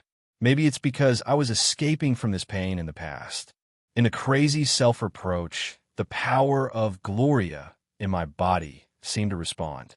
"She is the first day that you mentioned. She was the reason why I couldn't walk out of yesterday. She's actually the self that I couldn't face." Boss Luo thought for a while and said, "So all this time, you would kill her through the trial road? Why?" The next day Mayfair smiled bitterly. "It's probably an escape. The power of Gloria has been driving me to do this. Actually, under normal circumstances, I wouldn't kill her. Only when I feel that you invaders appear, I will do it. Because I don't want her to realize the truth in her world because of your intervention." "If that's the case, why did you leave the diary in the treehouse?" Boss Luo muttered. "If you don't want your former self to come in contact with the truth and stop at the last day, it seems that there's no need to let her know that she has been backtracking in time." Mayfair of the second day shook his head and said, "That was not my intention, but I had no choice but to do so. As I said, our world is being invaded by a powerful force, and the home of the elves is the last piece of pure land that is bitterly held on. However, once I left the elven hometown, I was already involved by this invading force. It was driving me to do this." She looked at Boss Luo with a pale face and said, "From the first time before I went back in time, I was already branded by this force. It didn't disappear. Even in the backtracking of time, it has been driving me to do the same thing, subconsciously. I can't resist. Maybe I shouldn't have left the elven hometown and went out of the roaring forest to escape. This action is the source of all the pain. Then what do you plan to do now?" Boss Luo asked curiously. The next day Mayfair was silent for a while and said softly, "Actually, there's no need to separate the past and the present. Countless todays, I've been carefully maintaining the fake yesterday with great difficulty. However, you came and ruthlessly destroyed the false yesterday. Even if I restore everything this time, One day in the future, there will always be someone like you. The same thing will happen, and yesterday will be destroyed again. Maybe it's time for me to face this truth.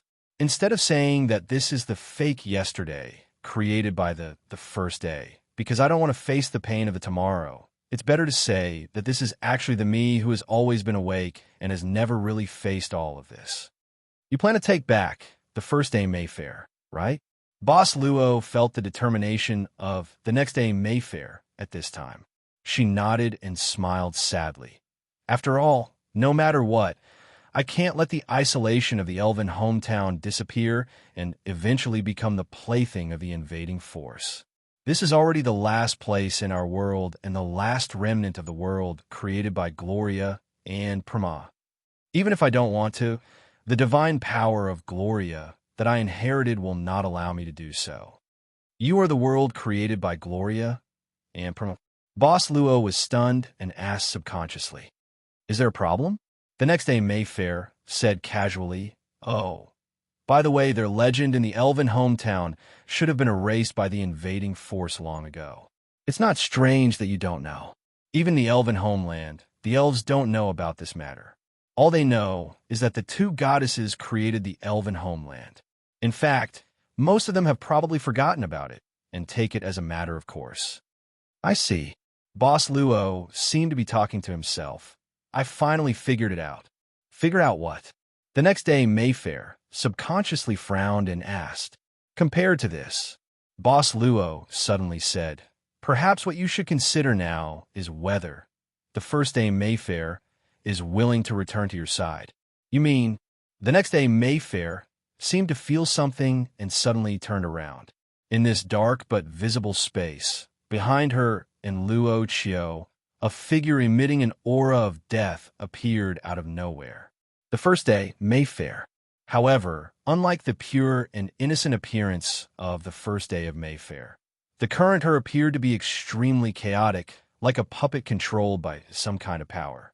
She stretched out her hand, and something grabbed the next day's Mayfair by the throat and pulled her in front of her. *T. This is her inner world. Here she is stronger. The next day Mayfair instantly understood the situation at this time. However, the goddess's power in her body was madly surging into the first day Mayfair. In this inner world that belonged to the first day, it was obvious that the first day was stronger, much stronger. At the moment when the next day Mayfair was in danger, Boss Luo directly slashed out with his sword. The blade of holy light rushed forward. However, in this inner world, the first day Mayfair, his eyes turned and instantly melted the powerful sword light, or rather, it didn't display the power that it should have. This power from the chessboard profession seemed to have no effect in this inner world. #PS. As usual. Chapter 1826. Boss Luo slashed a few more times with his sword. It wasn't that the class power given by chessboard didn't have any effect here. It was just that it was weakened a lot. This point seemed to have been hinted at when they were in the inner hall of the temple. At that time, in the inner hall, the sword couldn't break the walls of the inner hall. The home of elves was a pure land created by the two goddesses to resist the invading power. It was the power of chessboard. It was full of the divine power of the two goddesses. Especially in a symbolic place like the temple, the concentration of divine power was naturally higher. Naturally, the reduction of the class power of chessboard servants was more significant. After several fruitless attacks, Luo Chio stopped. At the same time, the next day Mayfair was suddenly released. She didn't know when it started, but the blooming patterns on her body had disappeared. This meant that the next day Mayfair's goddess power had been completely drained by the first day. Seeing the next day Mayfair's body falling into the bottomless dark abyss, Boss Luo moved. He jumped down and caught the next day Mayfair before she fell completely. The moment he caught the next day Mayfair, a floating slate appeared under Boss Luo's feet. He stood steadily. Now, Mayfair the second day, who had lost all of her goddess power, was extremely weak. She was afraid that even her life force was about to be exhausted. She looked like a lamp that had run out of oil, but she still reacted to the slate that appeared. How can this place be? I think we need a place to stand. It may be more convenient. Boss Luo looked at the slate that he was standing on and said, Impossible. This is her inner world. How can you? The next day, Mayfair seemed to think of something and said in disbelief, Could it be that the strength of your willpower can surpass her control of her inner world? This should be a good explanation. Boss Luo said casually. Then he waved his hand. The slate under his feet began to extend at this moment. In the blink of an eye, a straight path was extended from the slate. Sure enough, the next day Mayfair's eyes flashed a glimmer of light. She subconsciously grabbed Boss Luo's arm and said, You can help her. You can help her get out of this heart of regret. I can't do it anymore. My power has been taken away. I'm the one who failed, but you still have a chance. You take a rest. Saying that, Boss Luo didn't promise her anything. Instead, he created another road upwards, the road to Mayfair from the first day. Mayfair from the first day was now at the end of the road. She seemed to be waiting. She seemed to be waiting for Luocchio's arrival. Soon, Boss Luo followed the path and arrived in front of the first day. Looking at the first day, Mayfair in front of him, Luocchio found that she seemed to be much calmer. Even though Mayfair of the first day, as aura was still as wild as before, she had a trace of calmness. Even her gaze had become much gentler, and there was a trace of color in it. It was no longer empty and empty. You're here. This was the first sentence she said when Luocchio arrived. Her voice was soft and gentle. You are the Mayfair I know. No. She shook her head and then said with a light smile, I remember you, the Mayfair. After taking back the power that originally belonged to me, I remembered everything. Of course, the things that happened recently will be clearer. Boss Luo nodded and said softly, Then you should know the reason why we came to the elven homeland. Yes. The first day Mayfair nodded but soon shook her head. It's okay. You don't want to be controlled, right? I don't want to leave this place. Can you stay here with me? Don't care about the so-called things you get from the mission. Stay with me forever. With that, the dark time suddenly turned white. Black could devour everything, and so could white. What are you thinking about? A soft female voice came from behind him, accompanied by the soft touch of the girl's hands. He was mischievously blindfolded by someone, on a grassy slope in front of a field. Don't you need to train today?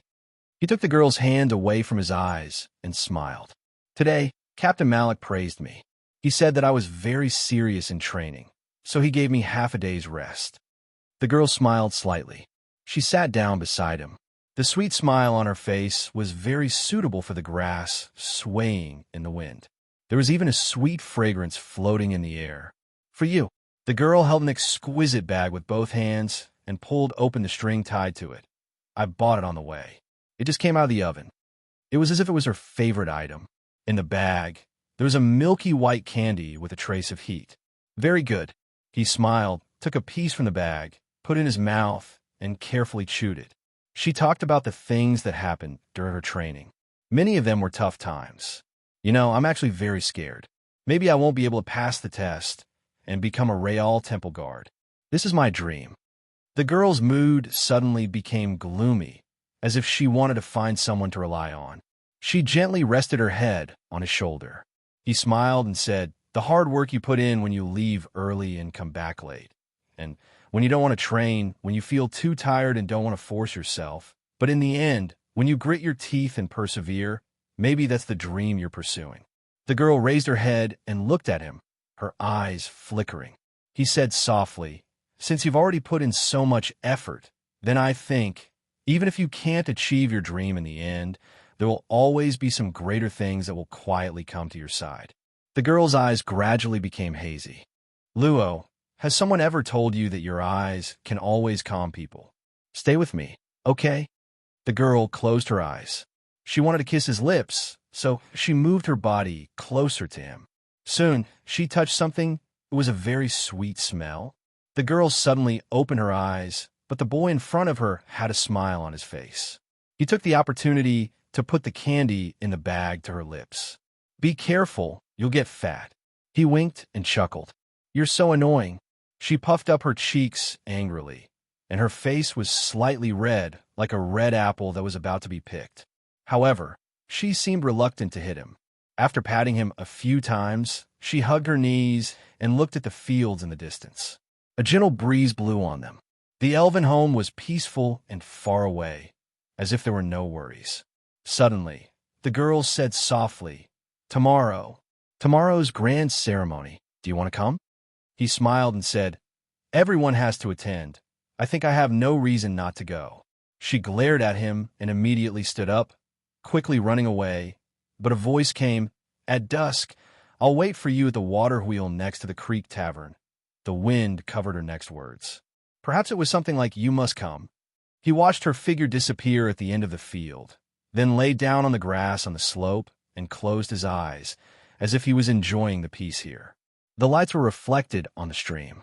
On the footboard in front of the water wheel, the girl looked at the people and lights on the other side. She had been absent-minded for a long time, and the sound of flowing water was her thoughts from time to time. She didn't know where it flowed from, nor did she know where it would flow to, but the reflections of the lights were always in a fixed place, swaying. Perhaps she was a bit cold, so she curled up her body. There was a squeaking sound from the pedals and the sound of footsteps. She turned around and saw him coming, and a flower-like smile quickly appeared on her face. This was the first time she smiled all day. "You're so slow." It was as if she was blaming him. He said apologetically, "It's a bit crowded. Sorry, I'm late." The young girl walked up to him and even stuck out her nose, sniffing hard a few times in front of him. "There's the smell of so many wild women. There must be a lot of people sending you flowers." He just raised his empty hands. "Let's go." The girl's face showed a satisfied smile, and directly took his arm, hugging it tightly. "Don't miss the parade, and then you won't get the goddess blessing if you're not pious." "Have you seen the goddess?" he suddenly asked. She widened her eyes and said, "How is that possible?" He said casually, "But you're training in the temple every day. Haven't you seen the goddess even once?" She rolled her eyes and said, "I'm just an intern, okay? Training is only in the training camp. Other places are forbidden. I'm very obedient and never run around." "That's a pity," he said with a smile. She said, "When I officially become a guard, I'll have a chance to see the goddess. At that time, I'll tell you what the goddess looks like." "That's great. But how are you going to thank me?" She looked at him expectantly. "I bought it on the way. It's fresh out of the oven." He handed her an exquisite small bag. This was not what she expected, but she seemed to like it very much and accepted it happily. The parade soon stopped at the venue of the grand ceremony.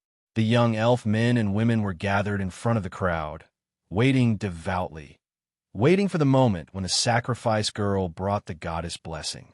Probably tonight, some hotels or bachelor apartments in the village would have good business.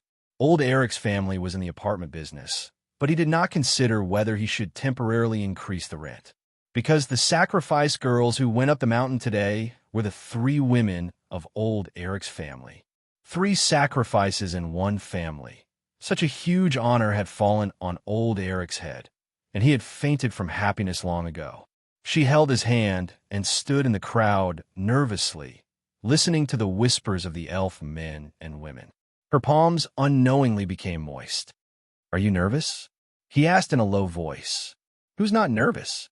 she said angrily, then quietly pointed to the front. "Look at them. Their bodies are tense. Don't you think they're nervous? You don't look nervous at all. It's not the first time I've participated." He smiled. "That's right." She shook her head. "But in the past, I only watched others, but this time is different. This time, it's us. It's about to start," he suddenly said. The sacrifice girl was wearing a white dress. Accompanied by the black-armored oracle, she slowly walked to the statue of the goddess. She was praying in a low voice. Above the statue of the goddess, a hazy shadow of the goddess was slowly being born.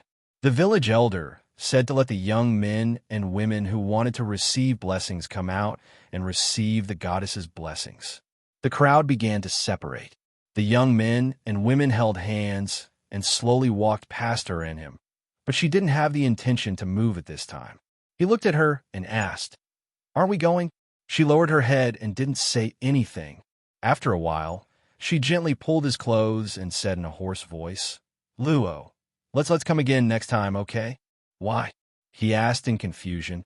Haven't you been looking forward to today for a long time? She raised her head, and there was fear on her face. I don't know, I'm afraid. What are you afraid of? I'm afraid that it will be gone this time. She whispered, do you know this kind of happiness only comes once in a lifetime? I don't want to lose it in the future. Elves who want to be united can only participate in the ceremony once, he said matter-of-factly. It's not like that. She shook her head and grabbed his clothes tightly. If we only stop here this time, then we can come again next time. Next time, we will only stop here, then we can come again next time. So let's stop here, okay? We will come again next time. Don't you want an ending? He said softly. I don't know. I'm sorry. She lowered her head, then let go of her hand and ran into the crowd, disappearing into the crowd.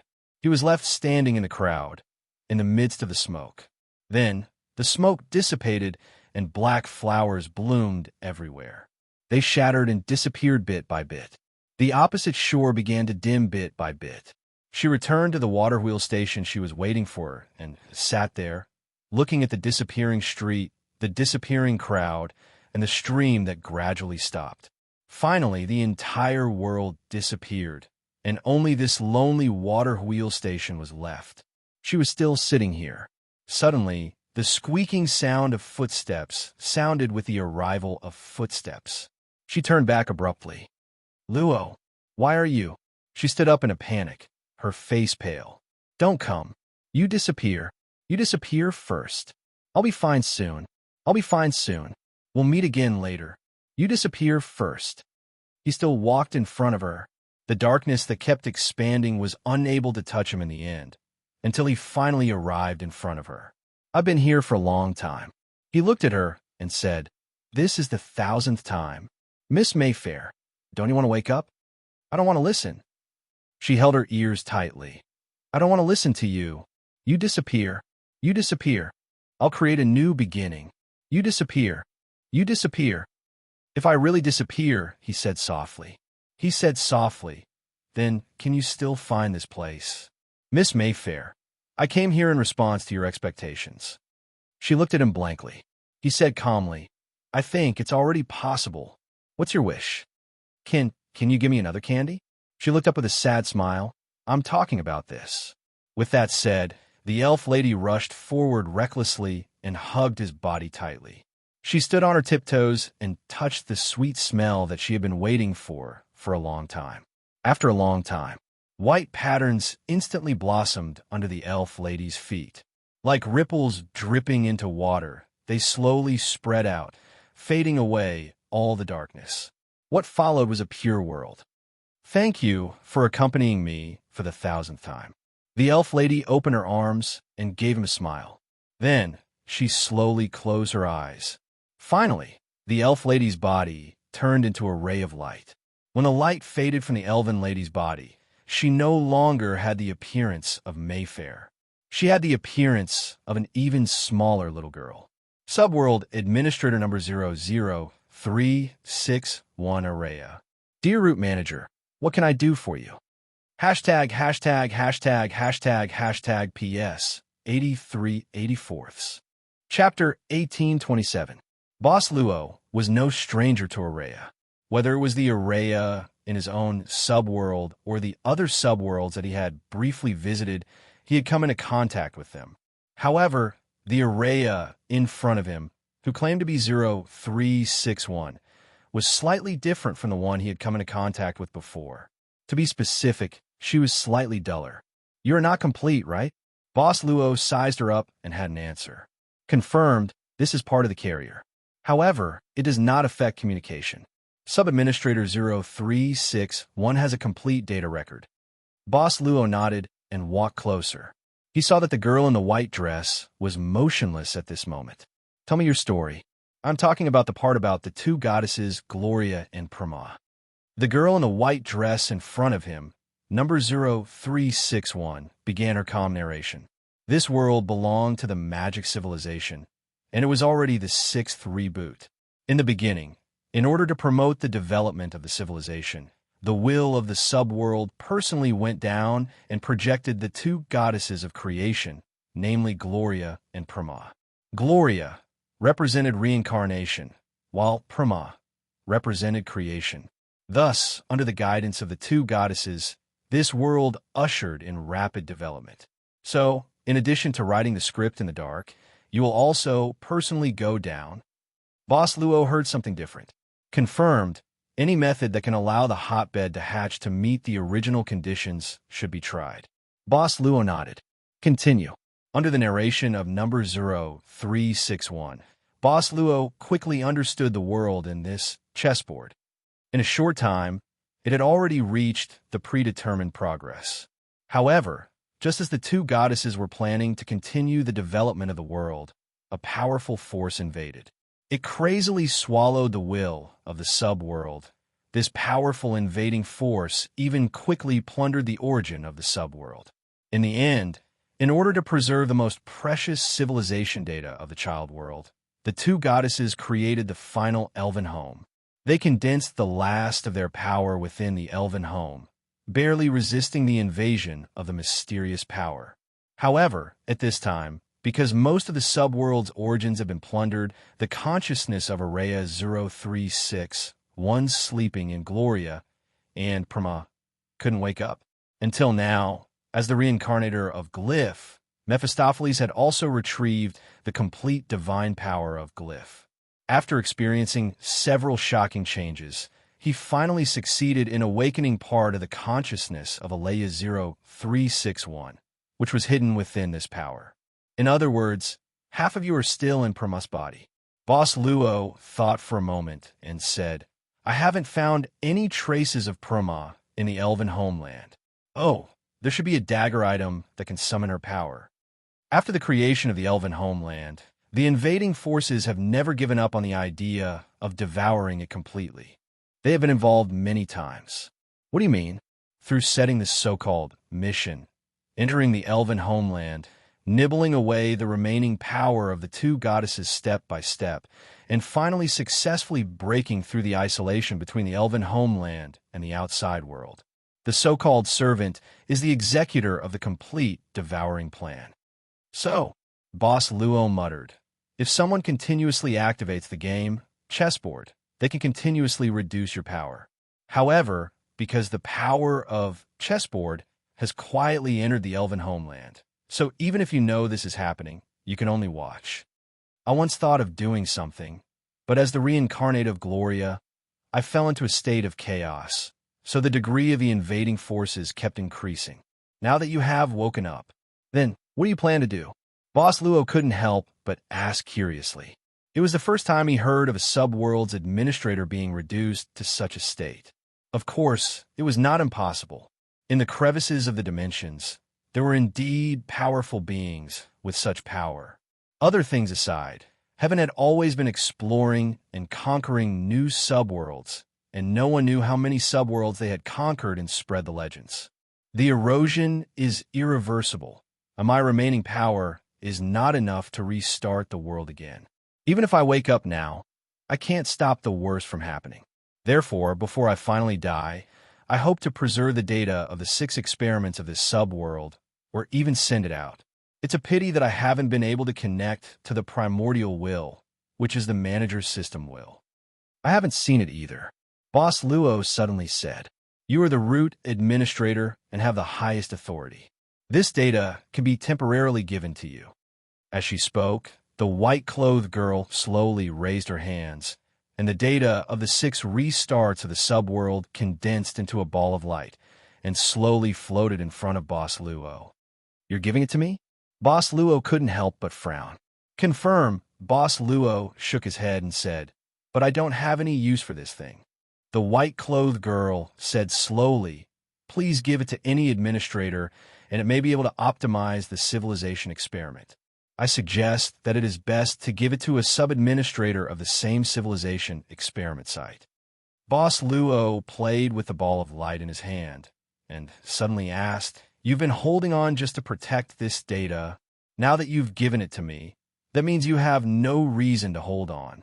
Are you planning to give up? Negative. I will use the last of my power to fight against the invading forces. Aren't you afraid that you will completely disappear? I don't need to be afraid. My duty is to monitor and protect subworld number 0361. Don't be in such a hurry to do this. Boss Luo shook his head. Perhaps there are other solutions. After all, the home of elves hasn't been completely consumed yet. Question: does the rude administrator have the authority to stop the self-destruction program to subworld number 0361? Araya? Let's just assume so. Boss Luo said casually. Understood. Boss Luo thought for a while and said, the part of you that exists in Mayfair has awakened. What about the original Mayfair? She's just a carrier, and she has completed her mission. Now, I've awakened, and Mayfair doesn't need to appear. However, the carrier Mayfair seems to have some abnormal emotions. Do you need me to appear as Mayfair? No. Boss Luo thought for a while and immediately changed his mind. For now, not yet. Understood. Why did it take so long?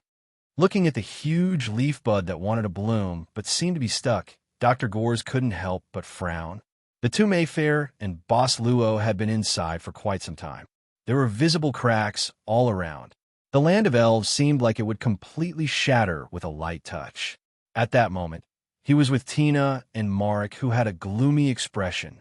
As for Snake, after killing Mr. Wally, his whereabouts were temporarily unknown. At this moment, Ms. Maid suddenly said, "Come quickly. These cracks seem to be disappearing." The cracks that appeared in the air were fading away bit by bit until they disappeared. The fear that seemed like they would shatter at any time also disappeared from their hearts bit by bit. At the same time, the huge leaf bud in midair completely bloomed at this moment. A light ball slowly floated down from the leaf bud. When the light dispersed, Boss Luo and Mayfair appeared at the same time. Boss Luo still looked energetic, but Mayfair was unconscious. From the clothes, Gores quickly recognized that this Mayfair was the next day Mayfair. Then, what about the first day Mayfair? You're finally out, Captain. Dr. Gores quickly stepped forward and looked at the unconscious the next day Mayfair, saying subconsciously, what about the other one? At this moment, Ms. Maid Tina also stepped forward. As for Goddess Oracle Malik, he watched from a few meters away, quietly retreating. There's only one Miss Mayfair, Boss Luo said calmly at this time. Only one person? Only one person? Dr. Gores couldn't help but be startled and frowned. That means this time backtracking is really over? No, I didn't receive any instructions from Chessboard. This mission is not over yet. Speaking of this, Mr. Malik just left, Boss Luo suddenly said, and turned his eyes, indicating them to look behind. Dr. Gores and Tina looked back at the same time, and sure enough, Malik was gone. I'll leave Mr. Malik in your hands. Luaccio suddenly said at this time, I think I need to take a break for a while. After all, it's quite dangerous. It's okay, leave it to us. Dr. Gores quickly nodded. That guy is very weak now. It should be easy to deal with him. Without waiting for the maid, Tina, to react, Dr. Gores grabbed her hand and rushed out.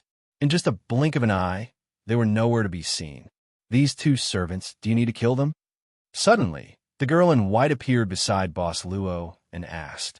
Luaccio smiled and said, If this is the case, I'm also a servant. Are you going to kill me too? The girl in white stared at Boss Luo for a while and said slowly, Then you'd better destroy me. The boss was speechless at this time. He had to shake his head and said, Don't talk about self-destruction. Come, accompany me to do something first. Accompany me on the road of trial. Doubts, Doctor, why should we chase Malik? On the way, the maid suddenly pulled Dr. Gore's hand and stopped. Mr. Luo said that he was a little tired. Is that true? Don't think about it. Gores quickly said at this time, At least don't think about it now. Kate died in the temple. Do you know what it means? The maid said indifferently, It means that Mr. Varley is likely to face this punishment roulette now. Gores nodded. At the same time, it means that our hope of passing the final Guardian is all on the captain. If we can't defeat the Guardian, it means that we will never be able to leave the world of Chessboard. You also want to see your sister again, right? Of course, Tina likes my sister the most. The maid showed a sweet smile. Dr. Gores shook his head. He separated the twins with surgery. No one knew better than him what they were like. But in fact, this is not the most important thing. Then what is the important thing? Tina couldn't help but ask curiously.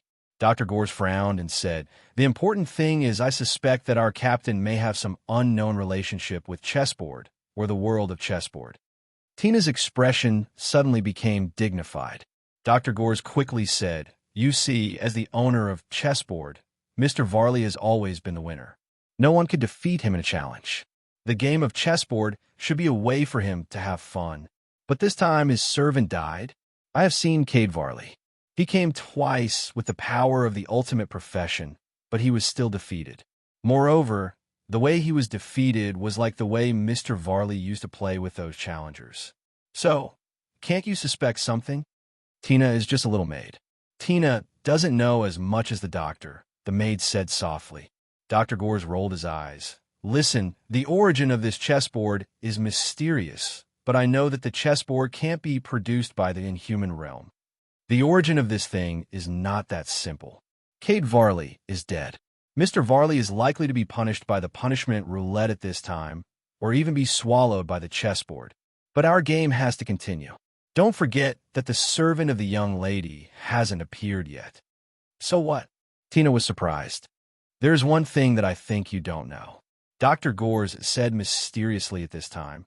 "Do you know who was the owner of chessboard before Mr. Varley?" "Who?" "Miss Gong Lina." "What?"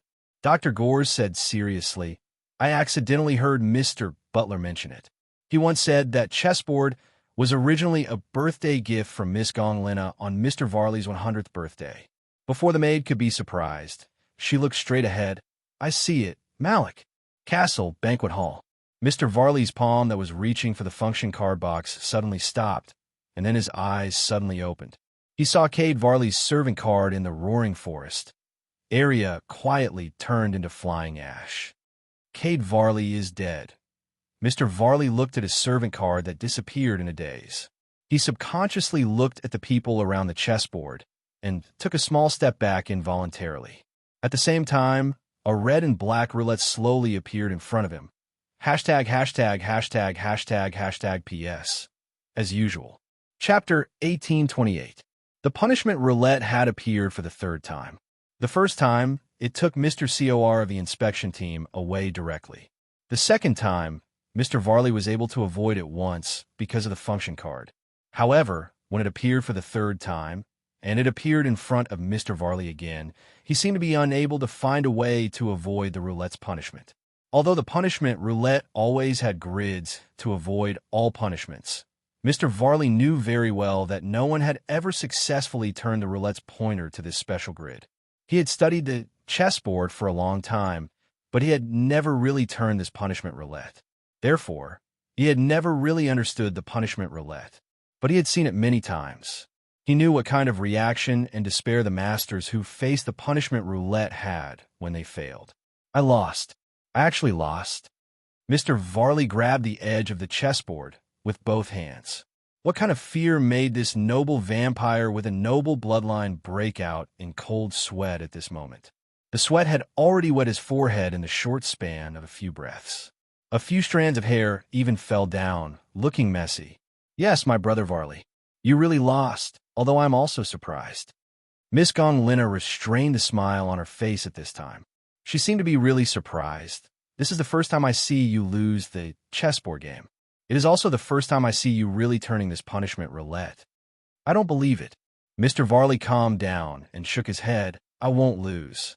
The punishment roulette shouldn't appear in front of me." With that said, the master of the castle slowly retreated. He retreated, turned around, and fled. However, the punishment roulette that had appeared didn't seem to allow a loser to disappear in front of it. So, the back of the blood-red hand appeared in an instant and grabbed Mr. Varley's limbs at a very fast speed. "Pull!"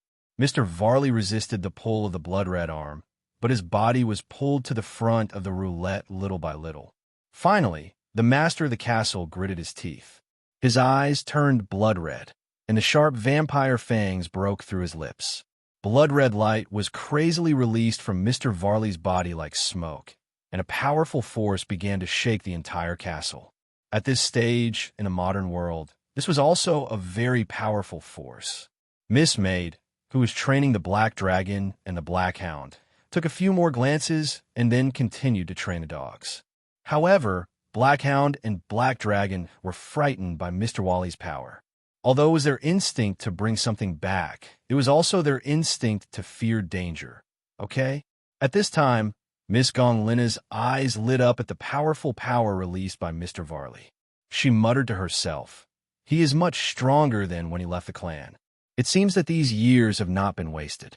He is indeed growing well." But unfortunately, no matter how powerful Mr. Varley's vampire power was at this time, it could not change the fact that he was pulled in front of the punishment roulette. I don't want. In front of the roulette, Mr. Varley's face had an unprecedented panic expression. Even his low magnetic voice had unknowingly become unusually sharp and even had a hint of immaturity. I don't want to spin it." At this time, Mr. Varley looked at Miss Gonglina and screamed, "Sister, save me. Save me.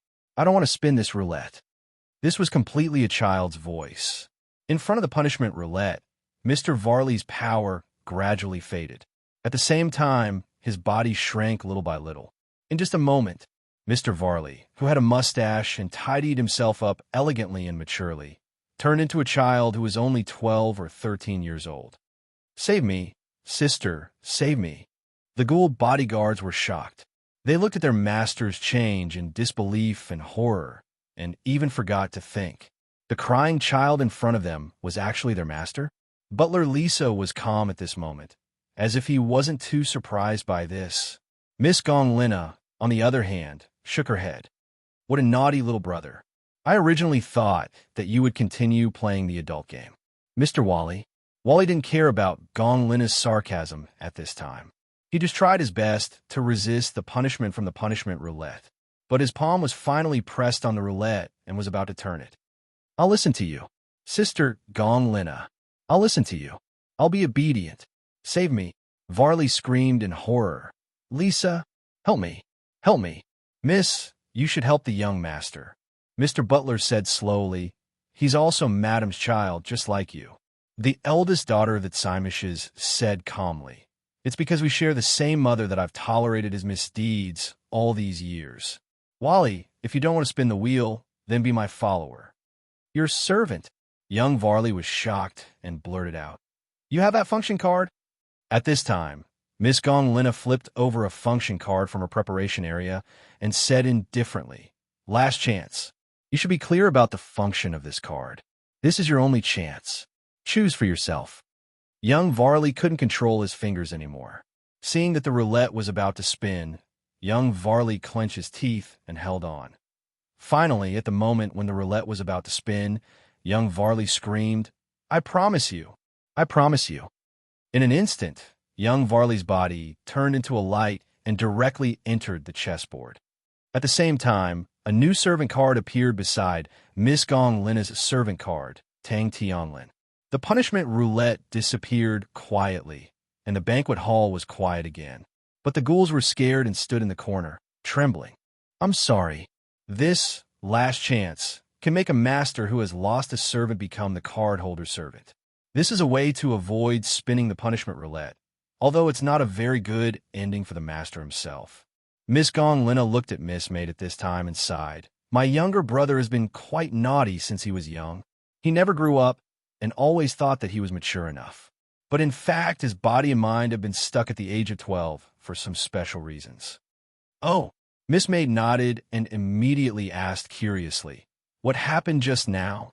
Hey, why is Mr. Varley missing?" There were a lot of things that happened just now, but Miss Maid didn't seem to notice anything. "Nothing." Miss Gonglina's face instantly sank and said indifferently, "I just have one more servant." Miss Maid smiled and said, "It doesn't matter. I also have 3 servants here, so I have one more. This woman is so annoying. It's my turn." Miss Gonglina snorted, grabbed the golden dice, and threw it at the chessboard. "Let's continue the game. After all, it's not over yet." The game was indeed not over. Chessboard, Roaring Forest, home of the elf. It was indeed Oracle Malik. When Miss Maid Tina pointed it out, Dr. Gores had already seen Malik's figure. And, in addition to Malik, they also saw Mr. Sneeve at the same time. It seems that Mr. Malik is really unlucky. Dr. Gore shook his head and said, of all people, he just had to meet the crazy Sneeve. At this time, Oracle Malik, who was seriously injured, was nailed to a rock by a sharp blade. Mr. Sneeve, at this time, was holding the sharp blade tightly, staring at Oracle Malik. Blood quickly flowed out from Oracle Malik's chest, but Dr. Gores and Tina looked at each other, and then when they approached, they heard Sneeve's roar. You said you met Gerald. Is it true? Mr. Sneeve roared. What did he say to you? In addition to the world outside the chessboard, what else did he say to you? You are. Malik spat out a mouthful of blood. The companion that Gerald mentioned. So you also came in. What else did he say? He said. Malik smiled at this time. What did he say? I forgot. You want to live, don't you? Snake said coldly. You want to live, don't you? Live? Malik sneered. Then continue to be your plaything. Tell me, even if it's just a sentence. You. Malik slowly closed his eyes. Perhaps you are someone who is more sinful than me. I can smell the extremely ugly smell on you. You must have done something that shouldn't be forgiven. Why are you looking at me like this? Why are you looking at me like this? Don't look at me like this. Don't look at me like this. In a hysterical roar, Sneeve pulled out the sharp blade again and stabbed it into Malik's chest again and again. Blood splashed on his face, but he still continued to stab Malik's body mechanically. Enough, he's completely dead. At this time, Dr. Gores grabbed Sneeve's shoulder and pushed him to the ground. I thought he would only be lustful to women, but I didn't expect him to be so energetic to a male elf. Sneeve, it seems that I have to reevaluate you. Mr. Sneeve, who fell to the ground, looked at Dr. Gores in horror and stepped back quickly. Don't look at me. Don't look at me. Don't look at me. He crawled to his feet, screamed something like a madman, and ran down the mountain at once. Dr. Gores didn't intend to chase him. Anyway, the movement limit was set. When the team could move again, no matter where he hid, he would be forced to come back. Doctor, this oracle is really dead this time, the doctor said. At this time, Tina looked at Oracle Malik, who was full of holes. Oh, as Mr. Varley's follower, Cardil didn't kill the oracle even once. I didn't expect that he would die in the hands of Mr. Sneeve in the end. Don't say it. Dr. Gores shrugged and said, most of the time, history is written by the hands of shameless villains. By the way, if Malik dies like this, we don't seem to be able to report to the higher-ups. Can't we do it with a corpse? Tina blinked and said, probably. Dr. Gores shook his head and said as he wanted to carry away Malik's corpse. But at this time, Malik's corpse turned into a burst of photons and dissipated with the wind. After the corpse disappeared, there was a purple gem on the ground. Dr. Gores subconsciously picked up the gem. This is the crystal that contains the divine power of goddess Brahma. If you embed it into Brahma's blade, you will get the power to defeat the guardian. Treacherous traitor, congratulations to you and your team for completing the nightmarish challenge and successfully solving the Home of Elf incident. This is the reward that you deserve. We passed the Home of Elf? Dr. Gores was startled at this time and subconsciously looked at Tina. Heard it just now. I heard it. Ms. Maid pretended to be serious at this time. It called you a snitch. It is clearly a treacherous traitor. Treacherous traitor, it sounds so cool. She woke up from her deep sleep, and all she saw was a vast expanse of whiteness. She woke up at the start and sat up. The Mayfair the second day looked around blankly. You woke up. It was the voice of Boss Luo. This seems to be... The next day, Mayfair subconsciously said, the trial road. Technically speaking, Boss Luo smiled and said, this should be the starting point of the trial road. If you walk a few steps forward, you will be able to walk out. Why? Why am I here? The next day, Mayfair couldn't help but frown. Since you can pass through here and go from the first day to the second day, Luochio said calmly, then you should be able to go from the second day to the first day. What's the difference? The next day, Mayfair smiled bitterly and said, it's just a fake past. The real home of Elf has been destroyed long ago. Ms. Mayfair. Boss Luo looked at the next day Mayfair and said softly, I'm talking about the first day Mayfair. When she left, I don't think she has any regrets. She was startled, then lowered her head and murmured, Is that so? She's gone. Have you heard of the world fragment? Boss Luo suddenly asked.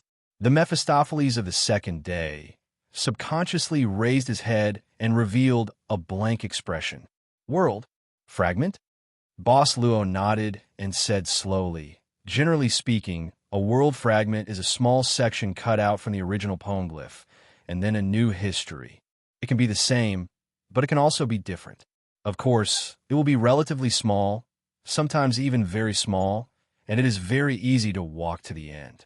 However, it's also real and can't be considered a fake. You mean, the next day Mayfair opened her mouth.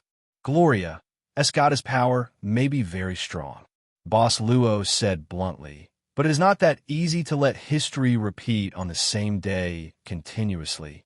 However, if it is with the help of the world fragment, all you need to do is to move the time back and forth continuously. This way, it will be much simpler. The first day is not created by me when I lost my mind. She muttered to herself, It really exists. You created it. Boss Luo walked in front of her at this time. However, it is the divine power that responded to your expectations and did what it could do. As he spoke, Boss Luo waved his hand, and the fog in front of them dispersed a little, revealing the world outside the white fog. Mountains and water, white clouds and fields, and there seemed to be the fragrance of crops. She saw the familiar street, the temple on the mountain, her home at the foot of the mountain, and the slowly turning water wheel beside the stream. You're still missing here, Luochio said softly. A Mayfair that starts tomorrow. Do you want to go in, Miss Mayfair? Can I? She stared blankly at the dreamy elven home. Boss Luo did not answer. He just opened her palm and put a well-packaged candy in her palm. The decision is yours, because from now on, there is only one Miss Mayfair. As he spoke, Boss Luo walked into the white fog. She looked at his disappearing back. Taking a deep breath, Miss Mayfair walked directly to the elven home in front of her. She walked slowly, then quickly walked, and then ran. She broke through the thick fog in an instant and ran into the green grass. She ran to a grassy slope overlooking a large field and laid down on the soft grass. She looked at the blue sky that was not dazzling. Suddenly, she sat up, opened her palm, and looked at the candy in her palm. She carefully unwrapped it and put it into her mouth, carefully savoring its taste. She said so sweet. Hashtag PS 8484. Finally. Chapter 1829. Road of Trials. In front of the third level, glorious statue of the goddess. The statue of the goddess had been broken by Malik, and now there was only a pile of waste stones left. Boss Luo was picking up these stones and building this statue of the goddess of Gloria, little by little according to their original position. After a long time, a light slowly appeared beside Luochio. It was the girl in white clothes, number 0361 Araya. You're back. Boss Luo didn't turn his head and focused on the statue that was about to be built. The girl in white clothes slowly said, The world fragment of the elven homeland has been completely cut. From now on, if there is no external intervention, this part of history will be completely sealed. I have also erased the only unstable factor, Mr. Woolley, from the temple. Mr. Woolley the second day was killed by Sneeve, but Mr. Woolley in the first day was still there. This was the ability to cut the world fragment from the history of the world. It was similar to copying. You don't plan to enter the new elven homeland? Boss Luo suddenly asked. The girl in white clothes said expressionlessly, It's not necessary. The space is too small and can't be developed. It can't hatch an effective and complete civilization. Even if the interior is sealed, it will still be inside the chessboard. Finally, it's done. Boss Luo put the last piece of rock on the statue. He patted the dust on his hands, stepped back a few steps, and looked up and down. The newly built statue was full of cracks with this kind of stacking, It could be pushed apart with a little force. I plan to finish this game. Boss Luo looked at the girl in white clothes and said, "Before that, you will follow me." Understood. With that, the white-clothed Alea hid himself in the air. The moment the ripples shook, he disappeared. Boss Luo put a flower and a candy in front of the completed statue of the goddess. Then, he stretched and said goodbye. After he left, the cracks on the statue disappeared little by little. The statue returned to its original appearance, but this time, there was nothing to cover her eyes. The white fog in the trial path still covered all traces. "He's back." Dr. Gores and Tina stood up at the same time. They had been waiting at the place where the temple was destroyed. "Sorry, something personal happened." "Did you wait long?" Luaccio said apologetically. Dr. Gores said that they had just returned and explained that Malik was killed by Sneeve. This crystal was dropped. Dr. Jules removed the crystal at this time, but I couldn't find the blade of Promer after searching around. "It's with me." Boss Luo took out the short blade. It was obtained from the next day's Mayfair, or rather, it was handed over by her. Dr. Gores didn't seem to be curious about the fact that Luaccio could take out Promer's blade.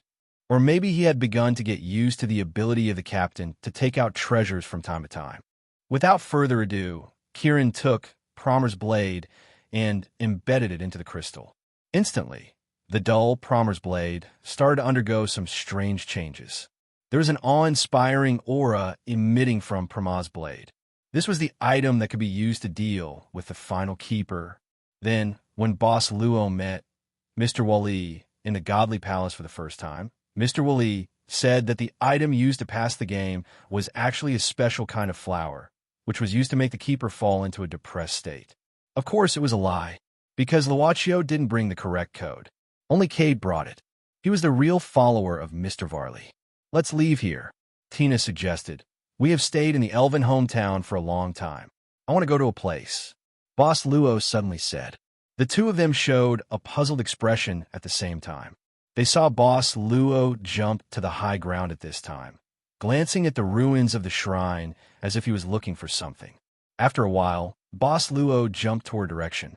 After a while, they came to a collapsed building and stopped at a certain place. "This seems to be Mayfair's room?" Dr. Gores looked at Luaccio with a strange expression. They saw that Boss Luo directly climbed in at this time and lifted the bedboard. It seemed that he was looking for something under the bed.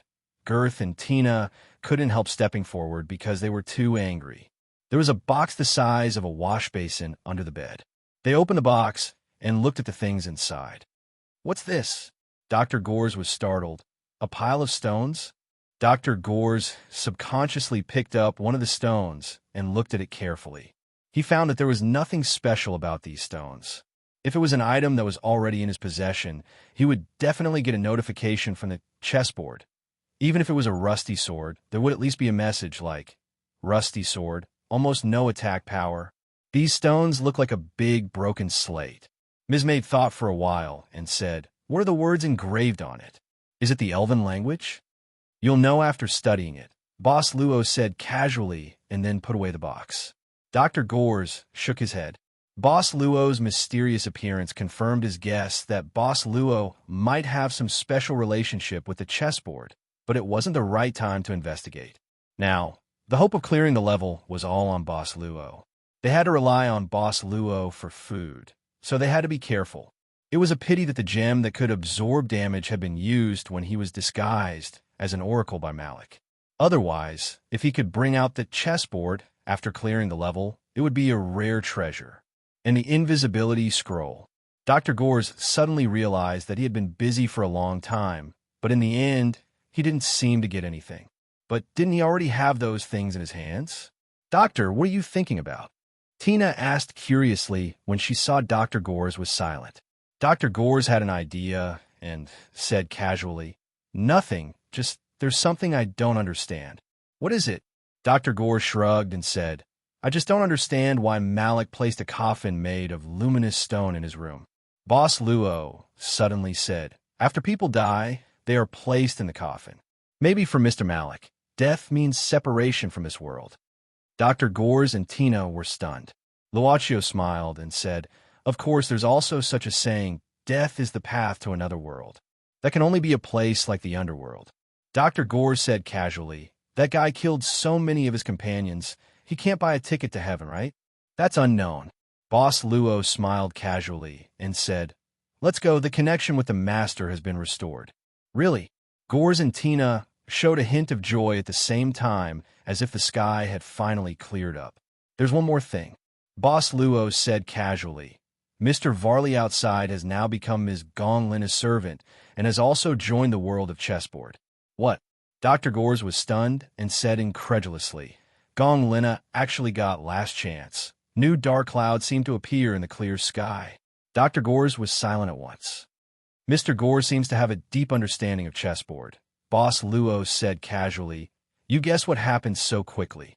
Dr. Gores smiled embarrassedly. "But he secretly cursed that guy. Nelson, why didn't he contact me? How long has it been since he went make supper?" Now, he couldn't clear the dungeon quickly. Initially, Garth planned to challenge the Guardian since he had acquired Promer's Blade. It wouldn't be a problem anymore. He just wanted to leave the world of chessboard as soon as possible. But now Mr. Varley had entered the world of chessboard as a servant. If he didn't kill Mr. Varley here, he still had a chance to leave the world of chessboard. That was not a fun thing to do. But what kind of reason would make the captain take the initiative to deal with Miss Gong Lingna's two servants? Right at this moment, a figure stealthily appeared in front of these people. Tina rushed out in a flash.